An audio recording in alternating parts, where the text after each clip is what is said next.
Well, hello, and welcome to a slow chat, my second one for this week already. And my normal Thursday night slow chat is, of course, tomorrow night because that's Thursday night. So it looks like we're in for a big week of slow chats. But then again, it kind of has been a big week of events. A lot has been going on. Now, I want to half apologize, half tease for the dramatic music in that opener. That music was not selected to go under a countdown clock. It was selected for an edit that I'm working on at the moment. And I won't say any more than that. That is going to become my standard opener. And in the context of the finished edit, it's going to make a lot more sense than that music under that clock. So, yeah, forgive me. That does seem a little bit ridiculous overkill for a countdown clock at the moment. But anyway, all right, we've got a lot to cover. I'm going to give people just a minute or two to find the slow chat tonight. So let's start with what is probably the most dramatic thing as far as world news is concerned, but quite frankly, the least dramatic thing that happened in all of today, which was the earthquake. Now, my apologies if you did suffer a little bit of damage. I don't mean to be disrespectful. My understanding is, and I've not had time to actually look into it, but my understanding is that there were no serious injuries. I've not heard of any serious injuries. Correct me if I'm wrong. Jump in the comments. Let me know if there is something that I've missed, because there could very well be. I've been a little busy today. You know, there was a few other things going on, but a little bit of damage. So, and a 5.8 or 5.6. I'm seeing different reports. I mean, that's a decent earthquake. And let's not forget that not so far away in New Zealand, earthquakes have been incredibly, incredibly devastating for them. So let's be grateful that we only had what we had. I was actually in the car at the time, which is really annoying because that's actually the second time I've missed an earthquake because I was in the car. The first time was when I was 7 years old. My family were in California and the San Francisco earthquake happened. Didn't feel a thing, not from the car. We obviously weren't in San Francisco. We were a bit further away, but didn't feel a single thing from with the tires rolling over the road. So anyway, got a lot of questions coming in, people who didn't feel it, some people who did. Where's the popcorn? We ate it last night, Dan. Actually, I should, sorry. Let me put them up on screen. That's what I've got. So I've got this entire software for, is to be able to do that. Didn't feel it here. Slow chat after a big day at the protest. Yes, indeed. And look, this is, you know, my slow chat on Monday. I had snippets of video prepared. I had things prepared. It was a very clear thing that I wanted to work through. This is going back a little bit more to the roots of the slow chat. This is a little bit more processing, genuinely chatting with you guys, and you know, and wanting to hear what you have to say and your thoughts, especially for those that were there. Got a couple of people like Gary. I was in Christchurch with the aftershocks. It was terrifying. Yeah, to be in a proper earthquake is a horrific thing. So I mean, it's nice that we can laugh about ours and put up little memes about picnic chairs that have fallen over. That's a fantastic result, because a proper earthquake is not nice. All right. Lovely to see you guys. I'm just looking at all of the different comments coming through. So there is some very good news today before we get on to the actual protest itself, and that is that Monica Schmidt's bail rehearing was today, and she is now a free woman.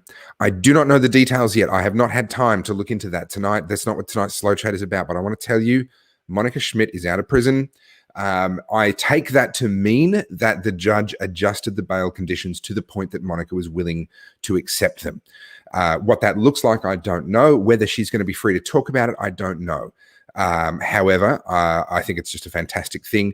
Good on her for the courage of her convictions and the fact that she stood her ground and was willing to spend, I believe it's now 3 weeks behind bars, refusing to accept bail conditions that she considered unreasonable. And I would tend to agree with her, given what it is that she's doing and given what it is that she's fighting for. Having bail conditions that take away your right to speak when you're fighting for freedom of speech seems like a bit of a heavy bail condition to impose in my view. So good on her for having the courage of her convictions to do what she's done. She is now free, so that's wonderful. And she's probably going to need a couple of days to decompress out of all of that, maybe more. And as I said, I don't know whether she's going to be able to tell us much, if anything. I don't know what the existing bail conditions are, but I'm really, really, really, really thrilled that she's out of prison. And hopefully we will hear a bit out of her soon, but we'll have to wait and see. Chris, thank you. Yes, I did get out. Those of you that were watching Rukshan's live stream, I didn't live stream much today. I've made the decision that we need to get as many people as possible watching Rukshan. So I streamed early on, well, not early on, I didn't get there early on, but I streamed at a certain point before Rukshan had arrived. And I wasn't aware that and once I knew that he was streaming, I switched off pretty quickly after that. And then I streamed again briefly at another point where Rukshan was out of position, and I wanted to try and capture what someone was trying to say. And then once Rukshan was in position, I stopped again. So I've made a decision. I think we need to get Rukshan to be absolutely blowing up worldwide. He needs, he's getting 40 to 80 odd thousand people watching his live streams, which is fantastic. And some of them have over 2 million views now after obviously, accumulated over time. And we really need to get him to continue growing and being absolutely massive. He's got that platform now. He's earned it. He's done such a great job. And our best asset now is not having me with a few thousand people watching, and if someone else with a few thousand, someone else, blah, blah, blah. Let's invest into Rukshan. I love what Avi does as well. No disrespect to Avi at all. And no disrespect to the others who are streaming as well. But when you've got someone who's going viral like that, and once they get those sorts of numbers, mainstream media want to talk to them. You would have seen a bunch of Rukshan's footage being used on the mainstream media of the Monday protests when the CFMEU were breaking down the front doors, because unlike their scaredy cat reporters that were all the way at the back, Rukshan was right down the front. He had the better footage. So here is a guy who is doing the right thing and getting the message out from our perspective and cutting through all the BS, and he's blowing up. Right, it's going absolutely nuts for him. So let's help him to do that. That's been my decision, and I am very, very happy with that decision. So those of you that were watching his feed today, you may have noticed that I was kind of chatting with him every once in a while and holding the camera for him every once in a while, and just generally trying to make sure that he gets what he's earned and what he deserves. Rukshan was on Fox, apparently. Hannah Jinx says, I haven't seen that. If you could throw a link in, that would be amazing. That would be absolutely amazing if you could do that for me, because I've not seen that. I did know that he was apparently being interviewed on something, but that's we'll just have to wait and see what that looked like. Hopefully you can. Here we go. We got all the jolly, all of the bots coming in now. Sorry about that. I'm going to have to find out why that's happening to me all of a sudden. That didn't used to happen so much. Okay.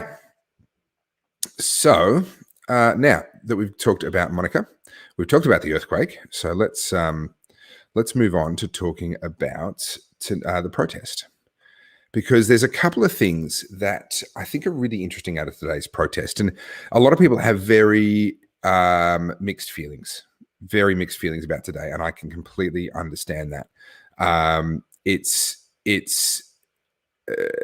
can be very difficult to know what to think and to process a day like today. Today was very up and down, probably as much as what Saturday was. Saturday was a super up and down protest.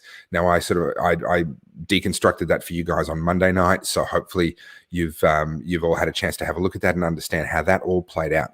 For me, today is easier to process than what Saturday was, because I wasn't sort of face to face with police and didn't have the physical confrontations that I had on Saturday. So that just makes it emotionally a little bit easier to kind of process everything and decompress after that.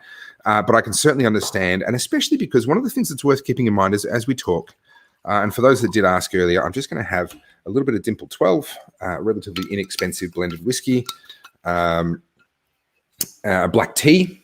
So this is a nice big mug of black tea, and I'm actually going to, in a minute, I'm going to light up this lovely Rocky Patel Royale. Brilliant cigar, these, and thank you to a supporter who provided that for me. I do appreciate that. So out of today, I'm going to sum it up in just one or two words for you. I think we won. That was 4 words. I think we won today. I think today was actually a big win, but I can completely understand why it may not feel that way and it may not have looked that way. So let me break that down a little bit and talk a little bit about why I think it was a win, and how it kind of the progression that I'm seeing that tells me that we won today. We won on Saturday, the last protest that I was at. I'm not saying we didn't win in between, but I wasn't there. I wasn't on the ground, so I'm not in a position to comment so much. We won on Saturday. We won a month before that on the 25th, whatever it was, and we won on the 26th of July as well, or whenever they've been. There's sort of the monthly protests that we've been doing, and each of them we've won for different reasons. And there's been a really interesting progression that really has led up to today. And today was particularly interesting, but it is also a little bit nuanced. So we're just going to go through it a little bit. Right. First of all, the day kicked off with Daniel Andrews' scare tactics and his effort to jump on the radio and jump on television and tell us all that there were going to be new tactics and new equipment being deployed by VicPol, and that we shouldn't go in. We shouldn't go in. It's dangerous. Now, I want to say first and foremost that we've reached the point where we have the head of the state, the premier, literally going onto mass media and threatening people with violence in order to deter them from protesting. Like, just actually take a step back from the micro and go to the macro, and just take a step back from that and go, we have a head of state going onto the mass media and saying, if you come into the city today and try and protest, you are going to get hurt. And we've got new equipment and new tactics that we're going to be using to try and hurt you real bad, right? If that doesn't tell you that we're not in a good place, that something's very, very wrong here, then I'm sorry, but I'm not going to invest any more energy trying to convince you. Like, that by itself should tell you that something is very, very wrong here. But predictably, because Daniel Andrews has no idea who he's up against, and I don't mean me by that, I'm not touting myself, I mean as a movement, as a whole, the depth of the frustration that people feel, how incredibly betrayed they feel as a result of Daniel Andrews and all of the actions that he is engaged in and all of what he's done. I don't think Daniel Andrews has any concept of any of that. And so therefore he consistently underestimates the commitment that people have to actually stand up to him regardless. So people went into the city anyway. Now, I never try to get to these things early. And it's quite funny. Some people try and criticize me. I'm just going to address this for a moment. Some people try and criticize me. Oh, you're always getting there late. You're always leaving early. You're never in the front lines. Yeah. I never said I was. I never said that I was like a sacrificial lamb. I've never claimed to be a frontline hero. I've never said that about myself. So deal with it. I am who I am. I fight the way that I fight. I fight the long game, and I use tactics each and every day in order to be able to survive that day and come back and fight the following day. Deal with it. If you've got a problem with it, you can tell me in my ear at the next protest, because I ain't going to listen to you when you're talking to me from the other side of a keyboard and I'm the one who's there. All right? So that's that. Now, so Daniel Andrews made all of his threats. I went in aiming to get there a little bit late, as I always do. This turned into very late. For logistical reasons, I got a couple of kids. I was carpooling with some people. Not all the connections went well, and I ended up much later than I'd hoped to be. By the time I got on the ground, we had no idea where the protesters were, and neither Rukshan nor Avi were streaming yet. And there are a couple of other people that stream, but I don't know off the top of my head who they are. So I was kind of flying a little bit blind, and I was chatting with a couple of other people who were then hunting down, chatting with people who support me, who were then hunting down live streams to try and have a look at the live streams and give me a tip as to where they were. So I ended up doing 2 laps of the city in my efforts to try and catch up with where the protesters were. And it was in that time that the Victorian government rolled out the Bearcat rescue vehicle, as it's called, rather laughably, and started shooting at protesters in the streets, rolling this armoured vehicle down the streets of Melbourne with fully body armoured police from what I believe is the anti-terror squad, or at the very least, that piece of equipment, that vehicle, was purchased under the guise of being needed for anti-terror. So they've now rolled out anti-terror equipment against Victorian people who are not terrorists, but rather political opponents. Our crime, and we are now being treated as terrorists for this crime, our crime is to be refusing to go away and leave Daniel Andrews alone when he insists that we're wrong and he's right. Well, guess what, Daniel Andrews? Just like you getting on the media in the morning and threatening your own constituents with violence if they come into the city, that's not how a liberal democracy works. This is not a democracy mob rule scenario. This is a liberal democracy. Yes, we elect our governments based on the majority of opinion, but the liberal word, that's important. And I'm not referring to the Liberal Party. I'm referring to the political concept of liberalism, which is meant to be a concept in which we have individual rights. We have human rights. And there's a great expression A man's rights are his own, and this is obviously referring to women as well, but it was from a long time ago. A man's rights are his own against the whole world. Even if he stands alone, his rights are his and his alone. So this is not about, oh, these protests aren't very popular. You're only getting a few thousand people in a city of a few million people. It doesn't matter. It doesn't matter if one person shows up. That individual's human rights still belong to that individual. And when we have a situation that the head of state in Victoria is now declaring human rights activists, because whether we like it or not, that's what we are, whether you like the term or not, as it applies to you, if you are joining these protests, you're a human rights activist. You are campaigning on the issue of human rights, bodily autonomy, freedom of speech, freedom of conscience, freedom of your own private ownership of private property, running your business, using your car, leaving your home, all that stuff. These are all human rights issues. Each and every person attending these protests, we are human rights campaigners. And it wouldn't matter if there was a single person. Their human rights are still theirs against the whole world. So we have a premier who is now declaring human rights activists to be terrorists, or to be slightly kinder, he has used anti-terror equipment against those people. He perhaps hasn't called them terrorists yet, although I think the language is getting there, but he has certainly treated them as though, or treated us as though we are terrorists. So that's an interesting start to the day already, don't you think? We've had him trying to intimidate us out of actually protesting in the first place, and then we've seen him roll out anti-terror hardware against us. Graham, this is a good question. This will come up a little bit later on. Sorry, I missed the start. Was there any truth to the police arresting those that took the offered early departure down St Kilda Road before it all went south? I took the early departure after a lot of other people, but before it went south. But I headed out. I didn't touch St Kilda Road. I didn't really want to go anywhere near it. My guess is, my understanding is that yes, there were arrests taking place despite the assurances that we were given from the police on the ground. However, they weren't being arrested, and this is an issue with chain of command and zones of control and so forth within how the police operate. The cops that were doing the arresting weren't a part of the response to us being at the shrine. They were other cops that were on St Kilda Road or doing other duties, and they were still in this hyper-vigilant state of arresting anybody that they could possibly get their hands on, which of course is what they were expected to be in by Daniel Andrews, because let's be honest, Victoria Police aren't giving the orders anymore, it's Daniel Andrews. And so my understanding is it's not so much a case of them saying we're not going to arrest you and then arresting you, it's a case of them saying we're not going to arrest you and that message not getting through to some of these other police officers that were operating under a slightly different chain of command. So still not a good look, and certainly shouldn't have happened, but I don't believe it could be characterized as directly breaking their word. I think they would say, well, the word didn't get out, however they might try and wriggle out of that one. Okay. Yeah, they all still have the same radios. That's true. Camp Creek Hill, they have the same radios. The radio call could have and should have been put out.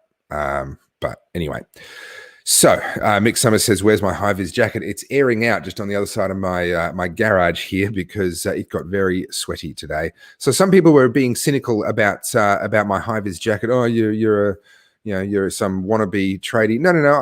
I spent 7 years working in warehousing and logistics, and I wore that jacket every day for 7 years. I was a forklift driver for most of that. I was a picker-packer, and I certainly know what it means to be a blue-collar worker. The boots that I was wearing are the only boots I have left, which happen to be my ex-army boots. So I do understand the value of hard work, and I have done plenty of blue-collar work in the past. Ethan has said, please answer Tyson's question. I never even saw Tyson's question, mate. I'm sorry. It's just this stuff scrolls through really, really quickly. Okay, here we go. I'm assuming you're talking about this one. Tyson Filler asking, do any of my friends disagree with my politics, protesting, etc.? If so, how do I deal with it? Absolutely. I've got family members that have reached the point now that we can't even talk to each other. How do I deal with it? I've stopped caring. You just have to stop caring. It's triage, medical triage. So take a combat situation or a natural disaster situation, and an emergency room is being overwhelmed with people being brought in. And there is a nurse who has the unfortunate job of being the triage nurse, and they need to put people into one of three categories. There are the people that are their injuries are so minor that they don't need treatment, or at least not urgent treatment. They can just wait. Then there are the people whose injuries are so severe that no amount of treatment is going to save them. And so you don't put resources into those people. You tragically, you just have to let them go. And then there's the people in the middle where they're in a bad way. If they don't get treatment, it's going to kill them. But if they get treatment, they can be saved. And that's where all the resources go. That's where the energy goes. And relationships are a little bit the same thing. Now, I would caution, never take for granted the the relationships that are good, like always look after those, but don't throw energy into the relationships that can't be saved, right? So I have friends and I have family who are entrenched on the opposite side of this to me. And I make a judgment call with each of them individually. And I go, okay, are you someone who can have this depth of disagreement and still be civil and still have a relationship? If so, I'll put in the effort and I'll have a relationship with you. But if you're someone who has shown themselves to not be capable of being civil and having a relationship and maintaining that relationship, I am not investing resources. You know, I'm a father of 2 kids. I am trying to keep businesses afloat during these times. I'm trying to do all of this as well. And I have real friends where when I actually invest effort into my relationships with them, I get a return on that effort and I get a return on that input. So why would I waste effort and time on relationships that, quite frankly, if we look at it from a triage point of view, they can't be saved, many of them. Right. So stop bothering, stop caring, not in like a completely heartless, detached sense, but just recognize that it's not up to you until they actually come to the point where they are going to be able to have a relationship with you despite the differences. There's no point discussing the differences. It just leads to more conflict. Don't put more effort in than what that relationship actually deserves. So. Okay, where were we? We were talking about yes. Okay, so the anti-terror unit and the Bearcat has been deployed, and I think that that's a really significant moment in terms of how we should be thinking about our government and our government's attitude towards us. We have now been labelled as domestic terrorists by Daniel Andrews. Now, clearly, he's wrong. Clearly, he is actually delusional, in my opinion. I think he's a narcissist at the very least. I personally am of the view that he is a genuine psychopath, not like a Hollywood psychopath, but I think actually, if you were to get him properly assessed, the result would come back that he actually shows very strong psychopathic tendencies. And so I think to him, he thinks that he can actually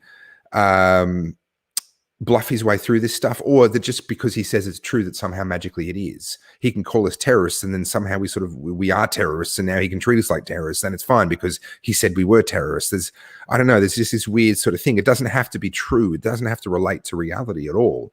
He can just say it and then it's okay. It's true. I don't know. So that's what we've been classified as. Now, I wasn't there when that happened. So you need to go to Avi Yemeni's footage. I believe he's the only person that really got any coverage of it at all. There may be others, and I apologize to those others if there are, but he's the one that I know of. And he actually got footage of what the Bearcat did and what the other stormtroopers around the Bearcat did. Which I think has absolutely no place on our streets whatsoever. I don't think there'd be a lot of argument from most people that has absolutely no place on our streets. So that was the time when I was trying to find the group. And then all of a sudden, I'm getting word about the Bearcat and all of that. And there was no group for me to try and find. Everyone had been scattered. I had by then found one particular stream that I was watching, and the individual had headed inside a building and was going down some stairs when I picked up that stream and then emerged into the Burke Street Mall. And I was kind of like, I don't even know what this means. There was no one else with him or not many other people with him. So now all of a sudden I've gone from trying to find a group to now there isn't a group to try and find. So then people began helping me out. So some people began helping me out at that point with more information, sending me messages and so forth. And I appreciate that, by the way, because actually often it's easier for the person sitting at home to get information than what it is for the person on the ground. Because I've only got a small phone. I'm trying to keep an eye out for cops. I'm trying to keep moving. And then I'm trying to assimilate information. And so the people that have been helping me have been a tremendous, tremendous help. So I then started getting word that there was a group gathering up at the Victoria Market. And I headed in that direction. And I went live for the first time as I reached the Victoria Market, and I came through the Victoria Market out onto not Elizabeth Street, the other main road that Victoria Market sort of adjoins onto. And I saw an enormous number of police officers including the full sort of shock troops and the storm troops, and I think Darth Vader himself was there at one point. I don't know; it's hard to see from a distance, but all of the full force of the law kind of stuff was all there waiting for us between us and the CFMEU headquarters. And to be honest, I'd almost forgotten the CFMEU connection because I've been doing this now since April 2020. I've been regularly going to these protests and trying to stand up for human rights. And the CFMEU have come in the last couple of days, and it's great. Like we're happy to have all the extra people and all the extra help that we can get. But fundamentally, I'd almost kind of forgotten that connection. And that's when I went, oh, of course, that's right. Everyone's coming back up here because it's the CFMEU headquarters. Well, I went live, and you can watch that. It's pretty bloody boring. There's not a lot actually happened. But I was watching them for a while, and then there was a sudden movement of a lot of police officers. And in order to see why that was happening, I then went around a block and discovered that there was still no apparent reason. I still couldn't tell why they had done that. And there is a reason I'm breaking this down in such detail for you that'll become apparent in a minute. So then, having been up to the other side, busloads of more cops started arriving, and they started heading into the streets looking for people to arrest. And so those of you that were watching, you will know that I ended up with some police very, very close to me. I walked away, managed to avoid having to run, which is good because if you've ever, well, I mean, you can probably see from the video, but if you've ever seen a wide shot of me, it needs to be a wide shot, okay? Running is not my forte.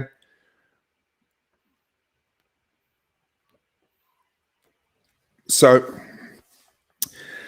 I then began to get messages now that completely contradicted the ones I was getting earlier that had said, go to Vic Market. Now they said they're marching down Swanston Street. Okay, now I've got to get back across Elizabeth Street, which is where all the cops were. There's a huge cop presence on Elizabeth Street. And I had to get back across Elizabeth Street and then rendezvous with these guys. And at that point, I didn't know where they were going or exactly where they were.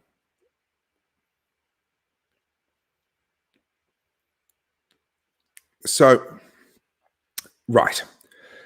All of that to say, a really interesting thing happened. I was incredibly frustrated at this point, right? I'd done 2 full laps of the city looking for a group that was there and then wasn't there. And then I was told was at Vic Market, and now I'm being told there's someone else. I don't even know for sure that that's going to turn out to be correct.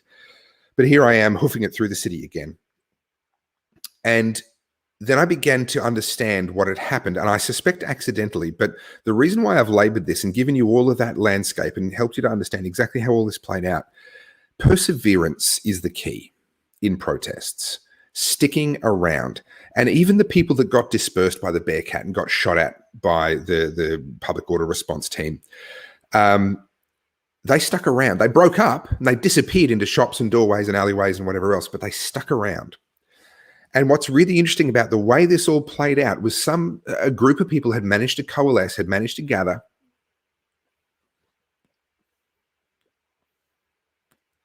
And with all of the resources tied up at the CFMEU headquarters, they marched all the way down Swanston Street, across the bridge, which is a choke point that could have been easily exploited if the police had had the resources and the awareness to be able to maneuver fast enough, and all the way to the shrine, and found the shrine basically unattended, which the police, the shrine is not a place where we're supposed to be protesting, and they will usually set up there and make sure that we can't access it if they have the resources.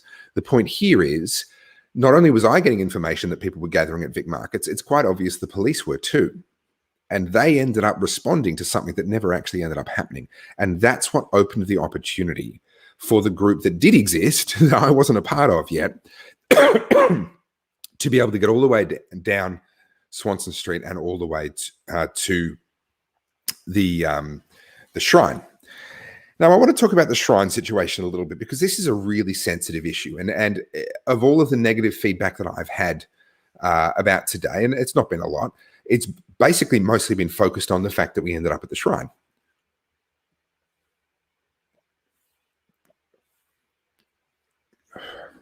Minz is saying, oops, can we buy you one of those electric scooters, Topher? I was eyeing one off today. I was pretty jealous, actually. Don't get me one of the electric skateboards. I will die. But an electric scooter, I was like, Light bulb moment says, you have a radio voice. I find that hard to believe.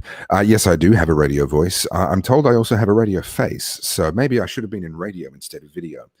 I have tactical knowledge. No, I have tactical experience now after 15 months of getting pushed around by police. Logan says tactical knowledge. Thank you. That's a big compliment in my book. So thank you. I do appreciate that. Now,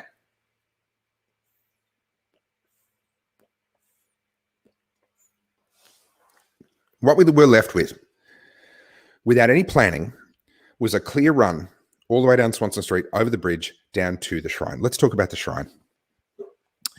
The shrine is rightly a very sensitive place, right? It's built for a reason, and we need to make sure we don't forget what that reason is. Okay, and I don't suggest that anyone watching or anyone that was there today have forgotten. In fact, quite the opposite. I think a lot of the people that are outraged about us being there have actually forgotten the real, true meaning of what it was that our Anzacs fought for. But the shrine is definitely a place that should not be used for protest lightly.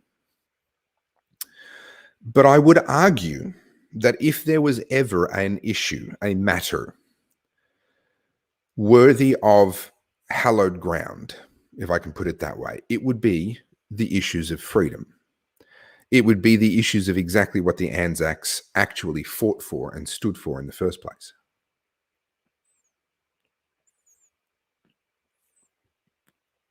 Now, not everyone sees it that way, and that's their right. But isn't that kind of the point? They fought for us to have the right to disagree even with our government, to have things like bodily autonomy, things like private property that we then have the use of, our own shops. The idea that the government can just shut down your shop that you've paid for, you're renting, you've paid to fit out, would have been unthinkable to a lot of our diggers. The idea that they can lock you in your home would have been unthinkable. This is exactly the kind of thing that they fought against. As I said, at the very first rally that I spoke at, Anzac Day 2020, and apologies for the regular watchers, you've heard all this before, and I will be playing the speech from that when I do the toilet break in about another half an hour. People were very upset about the fact that we held a freedom rally on Anzac Day, and I can understand the sensitivity. I don't think that they're wrong necessarily, but I think that that's a legitimate perspective, and an equally legitimate perspective is that when we are protesting for the very things that they fought for, if there was ever an appropriate time, that would be it.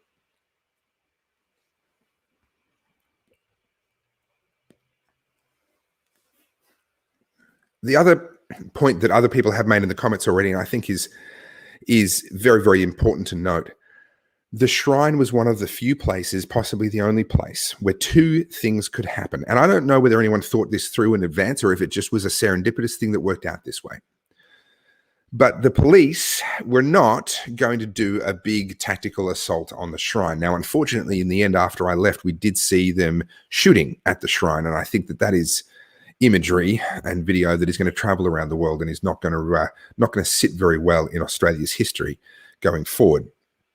But it was a place that offered some level of safety from the police being too gung-ho, too guns blazing, the hallowed ground, the very nature of it, and the very reason why some people are offended at us using it. But that is actually the value that it brought to us, was that people respected enough to say, hang on, maybe we shouldn't be doing something as undemocratic as shooting protesters in a place where we honor the people that preserved our democratic rights for us. The second thing that it did was have stairs.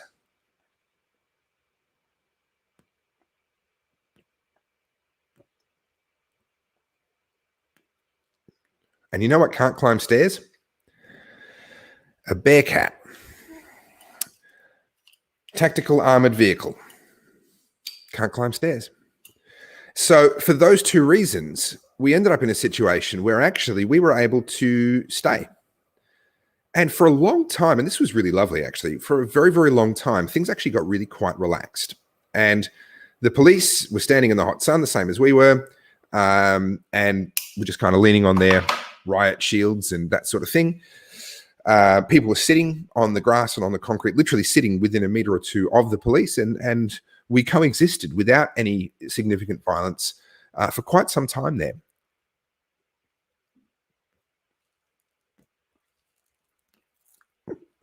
I don't think for a moment that that would have happened if we'd gone anywhere else. Can you imagine if we'd gone to Parliament House instead of to the Shrine and tried to set up on the steps there or sat down on the footpath there? How long before they would have been kettling, shooting, tear gassing, right?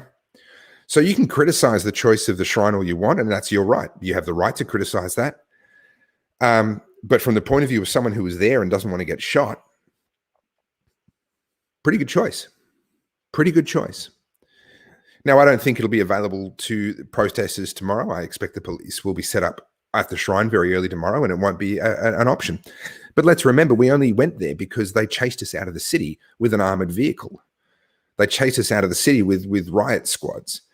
And that's when people took shelter at the Shrine. They literally went there in the way that someone might have gone to a church in World War II. They went to the Shrine in this fight for our freedoms. They went to the Shrine because of the layer of protection that they hoped that would offer to them. And I would argue that based on the evidence of how it played out, that protection was there for a number of hours.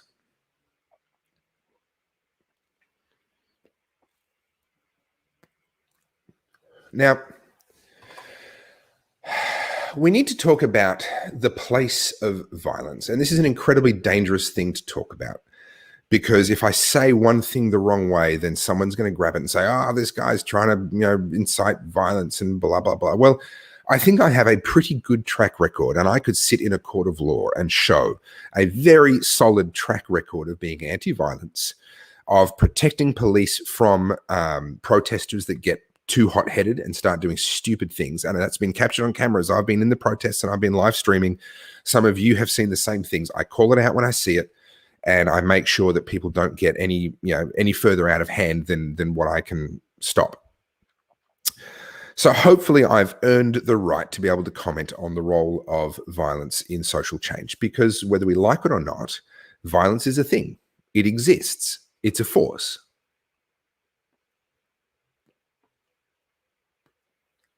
And it's a force that, for better or worse, is very important in the world.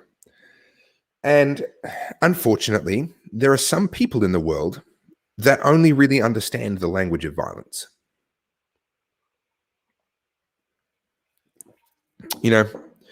Every rough school has that one schoolyard bully that pushes everybody around until someone gives them a proper smack in the mouth.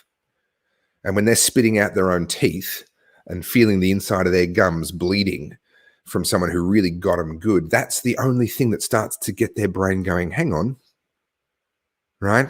For some people, violence is the only language that they actually speak.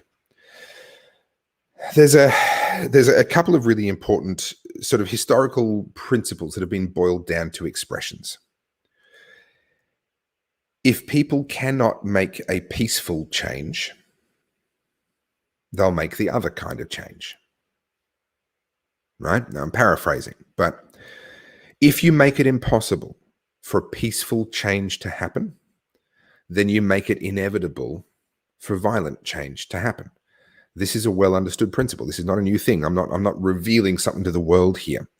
But it's kind of like we've forgotten that in Australia. And the whole point of a democratic system, the whole point of the liberal democracy that we've had and enjoyed for my entire lifetime, that's for sure, is to make non-violent change possible. It's to give a place for people to express their displeasure with what's going on with the government of the day in a way that doesn't involve violence. That's the point. That's why we have the system that we have.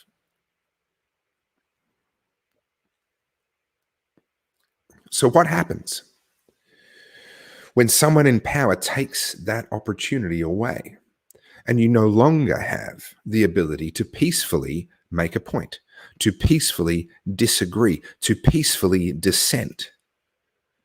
Number one, they are betraying one of the most fundamental core tenets of a liberal democracy, which is what we're supposed to be.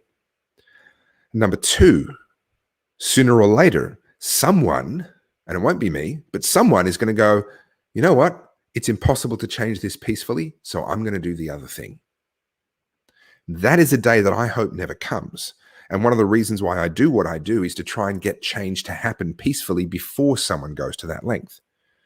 And I'm very, very concerned that with Daniel Andrews pushing as hard as he is and with Victoria Police obeying as much as they currently are, although I think we're getting very close to their limits. I'll talk more about that in a minute. That there are people out there right now who in their minds, they are thinking it through and they're going, I could do this thing, I could do that thing, I could whatever. And these are things that we do not want to happen. These are lines that once crossed, you can never come back from. So I think it's very, very important that we continue pushing very, very hard, but peacefully. And it's very, very important for the police to start getting on the right side of history very, very soon. Otherwise, there are going to be enough desperate people out there who don't necessarily hold to peaceful principles the way that I do, and so many of the others that have been a part of this movement for the last 18 months have been so committed to peaceful principles. Well, guess what? Not everybody is. Not everybody speaks the language of peace. Some people only understand the language of violence. And if you push enough of those people far enough, things happen that I don't want to have happen, and we will never be able to come back from in this state. And I think it would be a terrible idea, by the way, because they would just give Daniel Andrews an excuse to declare martial law, postpone elections, do whatever the hell he wants from that point on, once one of those idiots crosses that line. We need to get back to the point in this state where peaceful change is possible. Let me run through a summary for you.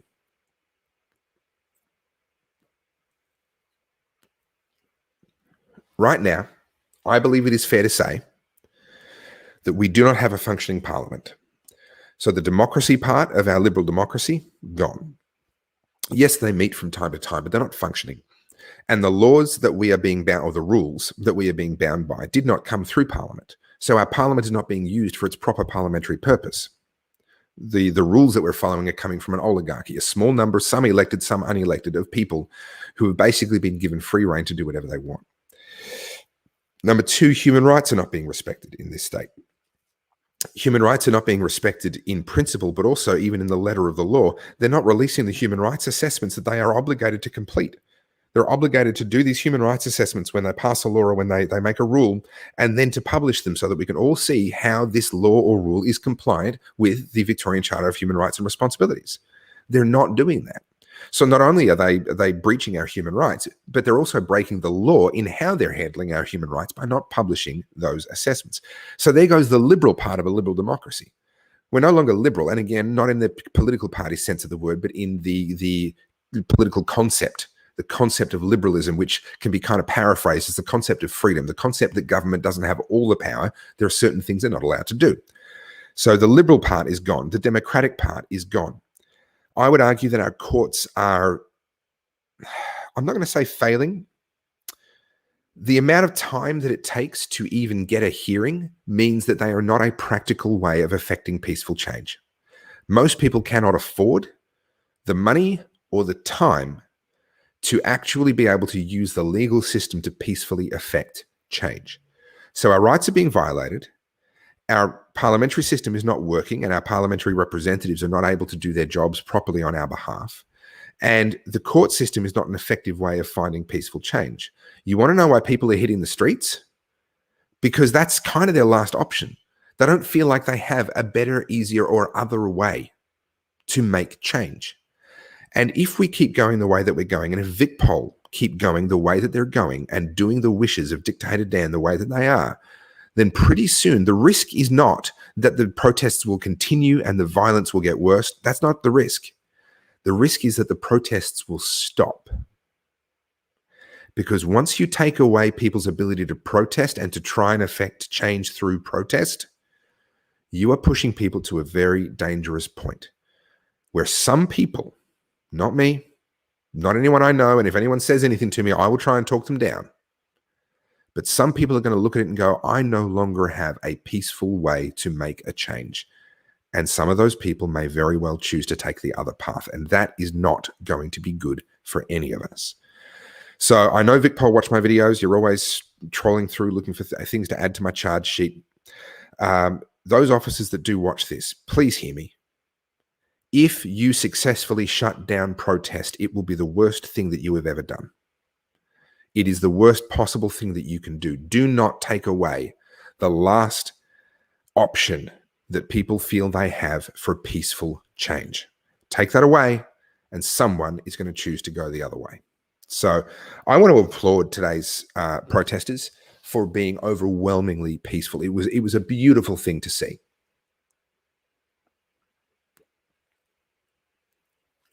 People choosing to sit down, to remove any sense of confrontation by literally sitting on the ground, making themselves completely vulnerable. So if you're sitting on the ground and someone else is standing up and they start a fight with you, who loses the fight?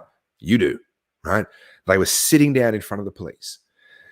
People chanting, raising their hands to show that they didn't have any aggressive intent. People on the megaphones encouraging peacefulness, encouraging people, hey, have a drink out of your water bottle and then put it back in your pocket, right? Because unfortunately, we've seen some idiots use them as projectiles and throw them at people. The entire culture of the event was focused on peacefulness. And thankfully, for a change, and like I said earlier, probably because we were at the shrine. So those saying, oh, you shouldn't have been at the shrine, you might be right. Yeah, I can see your side of the argument there. But you've also got to understand that by being at the shrine, we didn't get shot. Well, okay. Some people did right at the end after I'd left. And I don't know the details of how all that worked because I was in the car at the time and dealing with other life stuff. So we'll get to that. But for the hours that we were there, the going to the shrine was a successful tactic from the point of view of discouraging the police to actually come in violently on us. And it worked. We did not antagonize. Well, okay, some people said some stuff that was pretty antagonistic, to be honest. But we never got physically confrontational with the police. And the police, mostly, were not physically confrontational with us. And we stood there. Well, they stood. The police stood. I don't envy the police. They had to stand there in their outfits and all their armor and the heat, and it's all black now, because Daniel Andrews wanted to go for the cool military kind of look. He couldn't just have like a more peaceful looking uniform. No, we've got to have the boys in black and all the heavy equipment, and they're standing in the full sun. And of course, most of us were in the full sun too. And we were there for quite some time. And those of you who watched the coverage, you would have probably been sitting there going, okay, when's something going to happen? Well, guess what? We were all standing there going, when's something going to happen? And what's that going to be?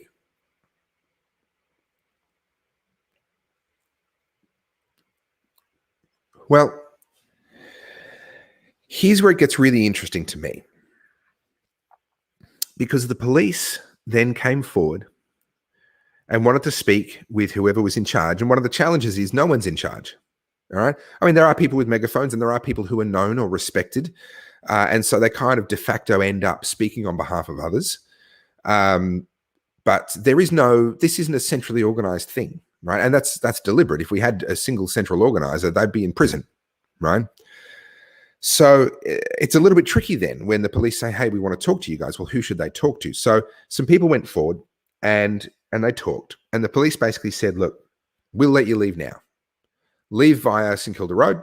Go in groups of 50 or so you're not all going as one big group, and basically you're just still a protest. You're just a protest marching down the road now. They wanted us to break up into groups of sort of 50 people and go one group at a time, and they gave us a guarantee that people would not be arrested. Well, that was put to the group, or at least the part of the group that could hear down the front, because there was quite a lot of people at different levels on the shrine, and there were people, it's amazing how hard it is to hear once you get enough bodies in an area.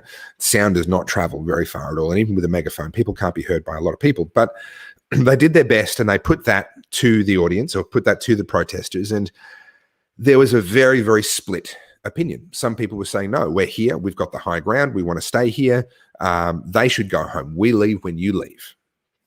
Okay, that is, I can understand how someone arrives at that conclusion. I think it's the incorrect conclusion for reasons I'll talk about in a moment, but I understand it. The other half, of which I was one, were basically saying, we've done everything we can do in one day. We've made our point. We're going to get the news coverage. There's no images of us instigating violence against the police because it didn't happen, okay? And the police have had to actually let us be and let us remain where we are for the first time in all of the protests that I've been involved with for 18 months. For the first time, the police stood there and didn't attack us. Have you ever heard of quit while you're ahead? That's the quit while you're ahead moment, okay? Because if we'd all gone home at that moment, then that would have been where we picked up the next day. Not to say the police would have been peaceful and everything else, but that would have been, that day, today, would have gone down as a win for us, a big win. The first day that the police actually had to let us walk away. Right? Now, I would say actually Saturday was probably the first day they had to let us walk away, but we had to fight them for it on Saturday. And if you've seen my live stream, you'll see us physically having to push through lines of police in order to regain our freedom after they pursued us for 4 kilometers for over an hour and then eventually kettled us, and we pushed our way to freedom. We didn't even have to push our way to freedom today. We could have just said, okay, we've made our point. We've got the news coverage. We're going to be back again tomorrow. Let's go. Let's go home. Let's go hug our families. Let's go have a good meal, have a good night's sleep. We will come back and pick this up tomorrow. Now, of course, it won't be at the shrine because, like I said earlier on, the police will now make sure that no one can access the shrine. And to be honest, I don't have a massive problem with that. Okay, I understand why we ended up at the shrine today, but I also don't have a massive problem with protests not being allowed to use the shrine. I can see both of those things. So tomorrow to be back in the city, but at least we would have gone home today with a clear win, an unambiguous win. So there was some arguing back and forth, and people obviously on both sides of that. Everyone believes they're right. I'm not right about everything, but I believe I'm right. So I can't be too critical of other people who believe they're right, but believe something different than me. That's understandable. That's acceptable, and should be, and that's what this country should be about.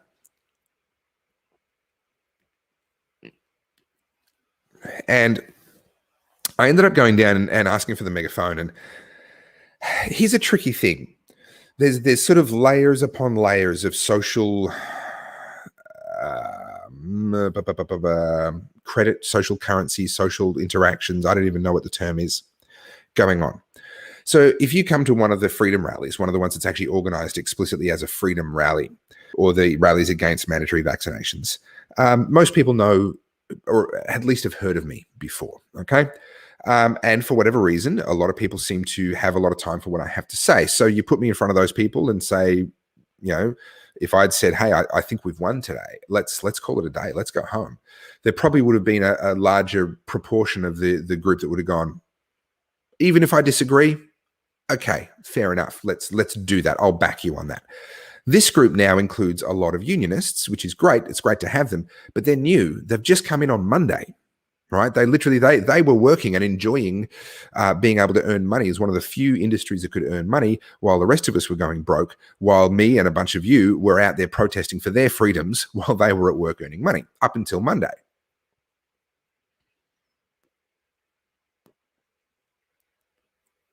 Now, what that means is that when I ask for the megaphone and I stand up in front of them, the vast majority of people are like, who the fuck's that guy, right? And my words don't hold any currency with them. They haven't heard any of my speeches. They haven't seen me at other protests before. They don't know anything about me. I had one guy at one point, actually, and I wish I'd been live streaming today just for this. He challenged me for being an undercover cop. I suspect probably because I've had a haircut recently. So I'm looking relatively clean cut compared to a lot of people.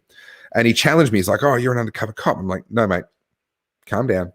Like, he wasn't like aggressive about it, but he thought he'd found me out. So that just gives you some idea. Like, they don't know who I am. Not that I'm a big somebody. I'm not trying to pretend that I am, but I don't have currency. I don't have standing with that audience. And so I asked for the megaphone and they allowed me to speak. And I said, look, we won. Let's go home. And I don't know, maybe 10 people. I don't know. It wasn't very many. I don't think I swayed very many people at all by doing that, but I had to try.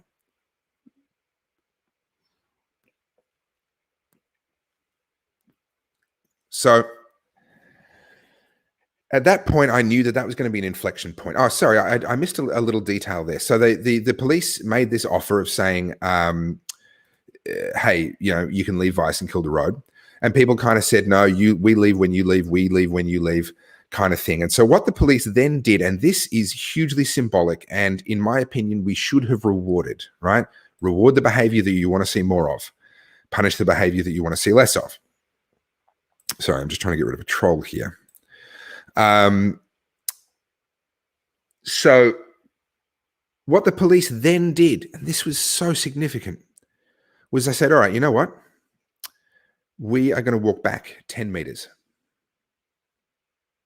right? For the police, understand the position that they're in. For the police to turn around and say, okay, we are going to walk backwards 10 meters to give you more space to reduce the sense of confrontation, is pretty significant, in my opinion. And at that point, it is my personal view that we should have gone, okay, thank you for that gesture of good faith. We will take this as our opportunity to exit. Yes, we will be back tomorrow. Yes, this is going to go on. But today, let's end this on a good note. Now, I keep on blocking Harvey. I don't know if it's the same user or different accounts with the same name, but I keep on blocking and they just keep on showing up. I'm going to have to, I don't know, someone who knows their stuff. I need to talk to you and find out how to block that account forever. That's how it should have ended today.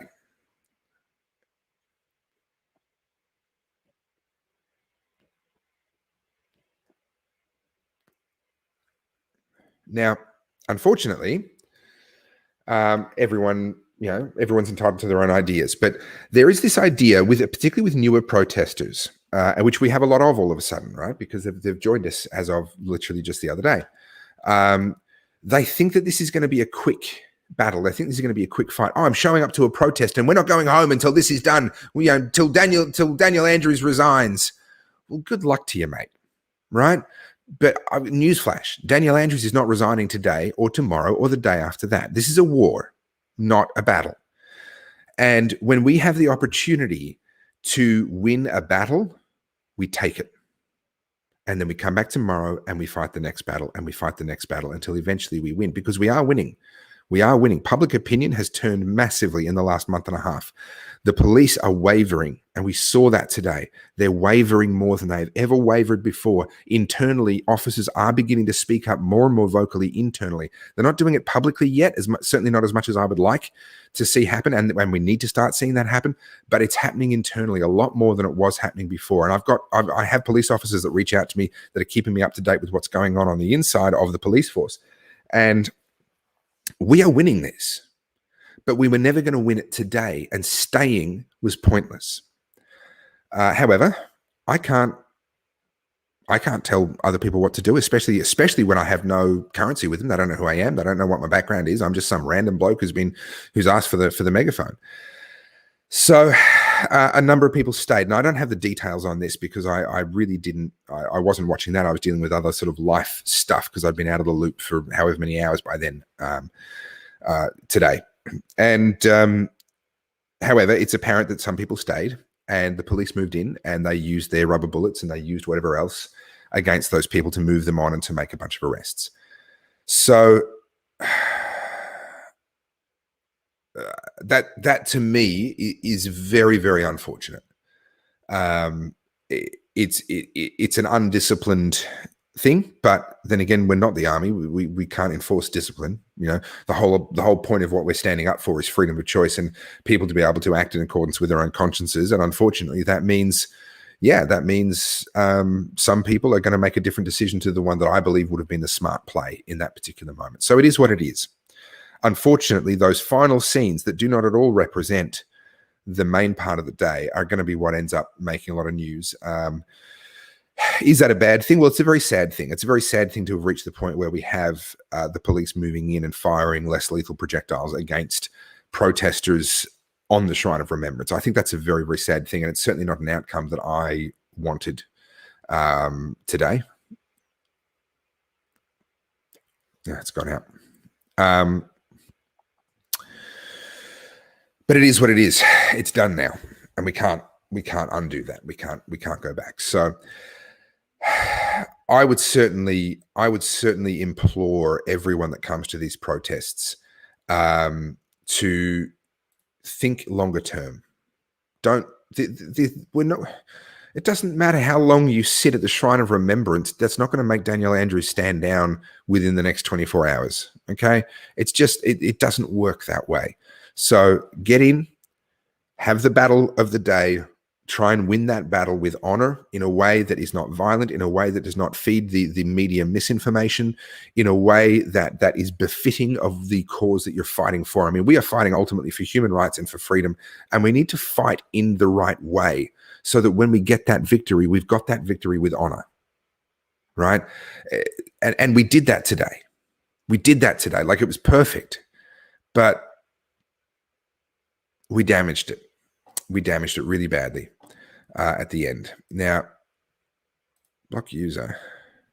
Did I just see another account with the same name? Yes, I see. That's interesting. Okay, sorry. I'm just trying to understand what's happening with this troll here. And I saw something interesting just then. Okay. Now, what are my notes here? Yeah. Okay. So sometimes it's time to quit when you're ahead. All right. Quit when you're ahead. And that's something that people have gotten much better at. The people that are regularly attending the Freedom Day protests have now had multiple protests under their belt. There's a certain amount of discipline. There's a certain amount of experience that's kicked in for those people. That means we can do things like what happened on Saturday, which was a tremendous win and a credit to the organizers and a credit to the attendees. Now that we've got a bunch of new people, then we're kind of having to re-go through this process of bringing these people up to speed tactically in terms of the actual the strategies that need to be okay, there you are. All right. In terms of the strategies that need to be employed and how they need to be employed, it's a process. And I have to earn trust with those people before they're going to listen to me. And that's going to take some time. And then hopefully with myself and a bunch of others, I'm not the only one, by the way, there's a heap of people that understand this stuff and they're trying to make this happen. As we earn the trust of those that are new to the movement, hopefully we can start to see more discipline and not throw away these wins. Someone asked, how do I define a win? I define a win as being closer to success being the end of Daniel Andrews, the end of the lockdowns, the end of mandatory vaccinations. If we are closer to that point than we were at the start of the day, then we won. And it doesn't really matter how much of a step we have to take. And the most visible thing that you can see when you're trying to assess what's happening is the behavior of the police themselves. This is the most visible thing that we have right in front of our faces all the time with each of these protests. They're right there. And we can assess from that and we can infer from that what is actually happening internally inside the minds and inside the hearts of these police officers and how they are processing the orders that they're being given and how much longer they're likely to actually continue following these orders.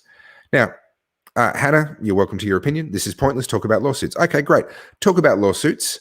Tell me all about them in another, 18 months, 24 months, once they've been finished and then been appealed and then gone through the appeals process and everything else. Great. You can talk to me about lawsuits then. I look forward to that. The reality is, on the street protest, making it very visible and public that people are not happy with the current state of affairs is one of only two forms of non-violent change making that we have left. And I've talked a lot about protests. So let me talk about the second one, the other type of change making that we have left. And that is civil disobedience. Civil disobedience. And I'm very, very pleased to say that there are a huge number more people starting to simply ignore the rules, starting to simply stop following all these petty, pointless diktats that Daniel Andrews has shoved down our throats. I'm seeing more and more people not bothering to wear masks. I'm seeing more and more people in stores not bothering to wear masks, people working in stores not wearing masks, moving around clearly outside their 10 kilometers. I'm aware of more people having visitors over. I'm aware of more and more people. So Hannah is just clarifying. I agree that protests are fantastic, just very frustrated. We're all frustrated. We're all frustrated. And by the way, let me clarify as well. I'm not against the lawsuits. The lawsuits are actually really important, but they're not going to bring us any sort of relief anytime soon. That's just the unfortunate reality of it. So civil disobedience, ultimately, in my view, combined with the protests, is actually the way out. Here you go, Craig Williams, picking up on my slogan, good people break bad laws. That's it. I want to deal with this idea. There's this moronic idea that goes around. You hear it on all sides of politics. Oh, you can't just pick and choose the laws that you want to follow. No. That's exactly what we have to do. You see, there's something that supersedes law, and that is right and wrong. What is right is right, what is wrong, and the law doesn't change that. If the law says that wrong is right, it's not right, it's still wrong, and vice versa. So it's not actually the law that matters, it's actually what's right and wrong. And when the law loses its alignment, like the job of lawmakers is not to tell us what's right and tell us what's wrong, it's to align the law as closely as possible with what is already right. Their job is not to define what is right, their job is to discern what is right and write the laws accordingly. So when you have that understanding of what the law's purpose is, then what you need to do at that point is identify the laws that are actually out of alignment with what's right and wrong, and to then simply stop obeying them, simply ignore them, don't follow them, break them. And good people break bad laws. If you obey bad laws and you claim to be a good person, well, I'm sorry, you're doing bad things in the name of the law. Oh no, they'll punish me if I don't do this bad thing to you. Yes, but you're still a bad person. You're still doing bad things. I don't give a shit what the law says. I will judge you by what you do, not by who you obey. And if you do bad things because the law told you to, then you are a bad person. And I'm not talking in a moral, I'm not talking in a faith sense of being forgiven or not, right? I'm just talking in the human sense of good people, bad people. If you are obeying bad laws, you cannot claim to be a good person. Thank you, Robert. So with that understanding in place, you have to start making some decisions. Are you going to obey bad laws, or are you going to be a good parent? Because unfortunately, you can't be both anymore. In Daniel Andrews' Victoria, you cannot be both a good parent and a good citizen. Because being a good citizen requires you to engage in basic child abuse, deprive them of their friends, deprive them of their family connections, deprive them of their physical exercise, of their sports, of their education, deprive them of all of these things. This would be called child abuse under any other circumstances. Well, guess what? Just because the government told you to do it doesn't stop it from being child abuse. It's a bad law. You have to make a choice. My choice is I'm going to be a good dad. And if someone says that means I'm a bad citizen, so be it. I'm going to be a good dad. And I'm going to do what's right for my children. And people can say what they want about that. I don't care. These are my kids we're talking about, and I will raise them, and I will raise them in the best possible way that I know how. But that decision is being spread right across all of society, right? It's not just about your kids. This is now, are you going to provide for your family, or are you going to be a good citizen? Well, I'm sorry, failing to provide for your family, yeah, no. That's not an option, and it shouldn't be an option for any of us. So you have to make a choice. Am I going to be a good husband, a good wife, a good father, a good mother, a good provider, or am I going to be a good citizen? Well, I hope that you're not going to choose to be a good citizen in that case. The law is the problem. Good people break bad laws. Civil disobedience and protest. These are the two non-violent mechanisms for making change that we have left. Thankfully, I think the protests are actually having a really good effect. I think that we're actually winning bit by bit, and we're seeing that in the behavior of the police. We're seeing that in the turn of public opinion. We need to keep that pressure on. But the other thing that we need to see a massive increase in my personal opinion, is civil disobedience. More and more people saying, you know what, it is more important to me that I be a good person doing good things for my family, for my friends, for my community, for my church, or whatever religion you may be. That is more important than being called a good citizen by a government that has completely lost its way. I mean, their moral compass is absolutely, completely, totally stuffed.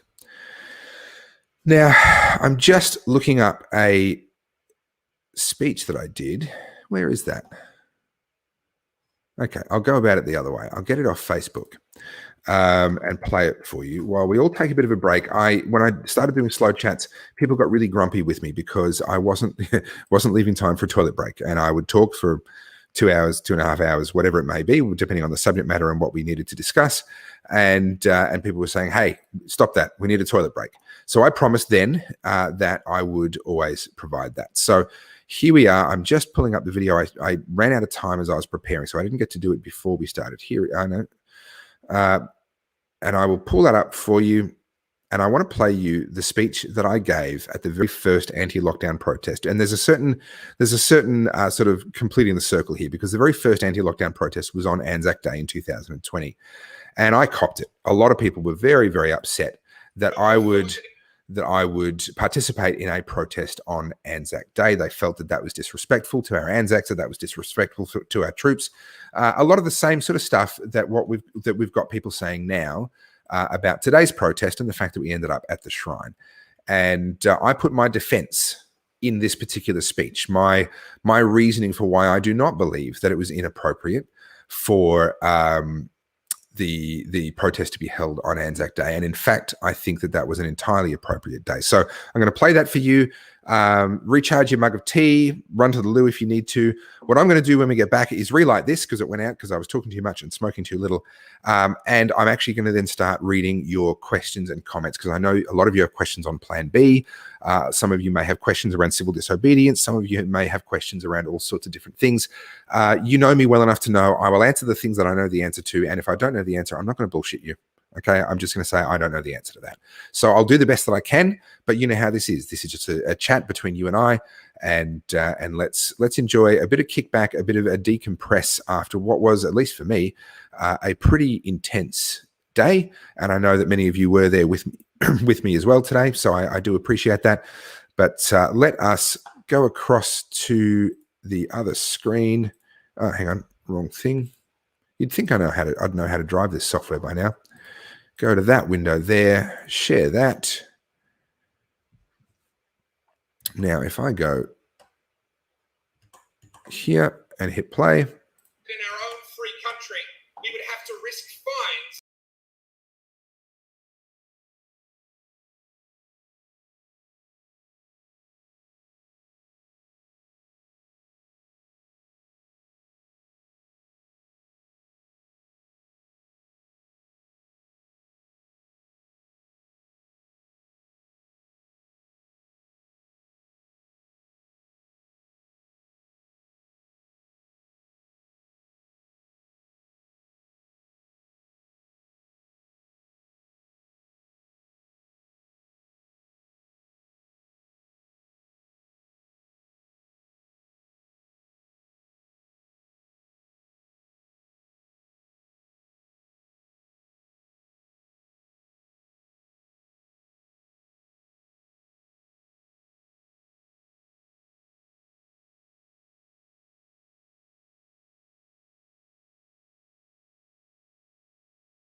Okay, I'm told that video audio was not actually playing. The problem that I solved a little while ago appears to have come back. So I do apologize. What I'm going to do is I'll actually throw the link to that to the top of my Facebook Topher page. So facebook.com/Topher Field. And I will, there it is, put it at the top there so that if you do want to hear what I had to say on Anzac Day 2020, getting close to 18 months ago now, then you can see that and see that, well, let me put it this way. The only thing that I think I got wrong was that I didn't go hard enough. I didn't actually, yeah, I held back on a few things and I should have just absolutely ripped in because well, go to my Facebook page after this and have a watch for yourself. It's it's sobering to think how obvious all of this was, and yet here we are. We still weren't able to avoid it. Okay, so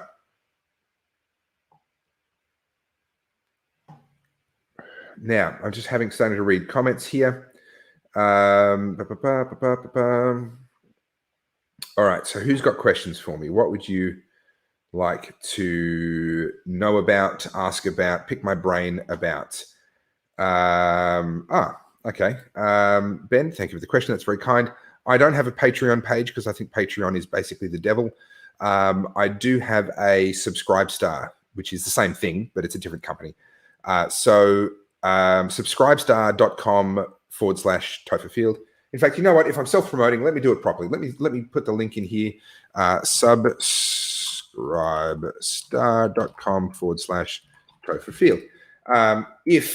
If you would like to financially support the work that I do, make it possible for me to spend more hours on it and continue to improve gear and do that sort of stuff, then that would be a really appreciated way for you to do that. Now, on the Subscribestar as well, I put links to things that are too dangerous for me to put on Facebook. I'm very close to being deplatformed off Facebook. I've been pinged for misinformation and all that kind of nonsense a bunch of times. So the stuff that's just a bit too spicy, or the stuff that's about ivermectin or things like that you just get censored for immediately on Facebook, I actually put onto the Subscribestar. So there is a bit of extra value there for you as well if you do choose to subscribe. But to be honest, not a lot. And only do it if you want to support the work that I'm doing here. Don't just do it for the exclusive content there. There's really not enough to justify that. But if you want to support the work that I'm doing, I'd be very, very grateful. And very, very, I've already got, I think, about nearly 40 or nearly 50 now people supporting me on Subscribestar. So if you would like to be a part of that, that would be fantastic. Okay, Kathy, do I get scared at the protests? Yeah, I do. I get really nervous on the way in. I find on the way in is the worst for me. Really nervous, a little bit hypervigilant, just looking at Google Maps or looking at ways to try and see where police may have been flagged or where there's really bad traffic that might indicate a police roadblock. Absolutely. I've done it enough times now that I can keep the nerves under control without too much difficulty. But the first few times, and then, of course you get scared when you're only a few feet away. I mean, I was walking right in front of the police today. Now, the police were very calm today, so I felt reasonably safe, reasonably comfortable doing that. But then the minute someone makes a move, of course, the tension just goes through the roof, and you can't help it. Yeah, absolutely. I feel scared regularly, but what am I going to do? What am I going to say to my kids if I let that fear silence me and I end up not actually fighting for them and fighting for their futures? I wouldn't be able to live with myself, I don't think, if I let that fear control me. Okay, so how come Andrews is getting away with this?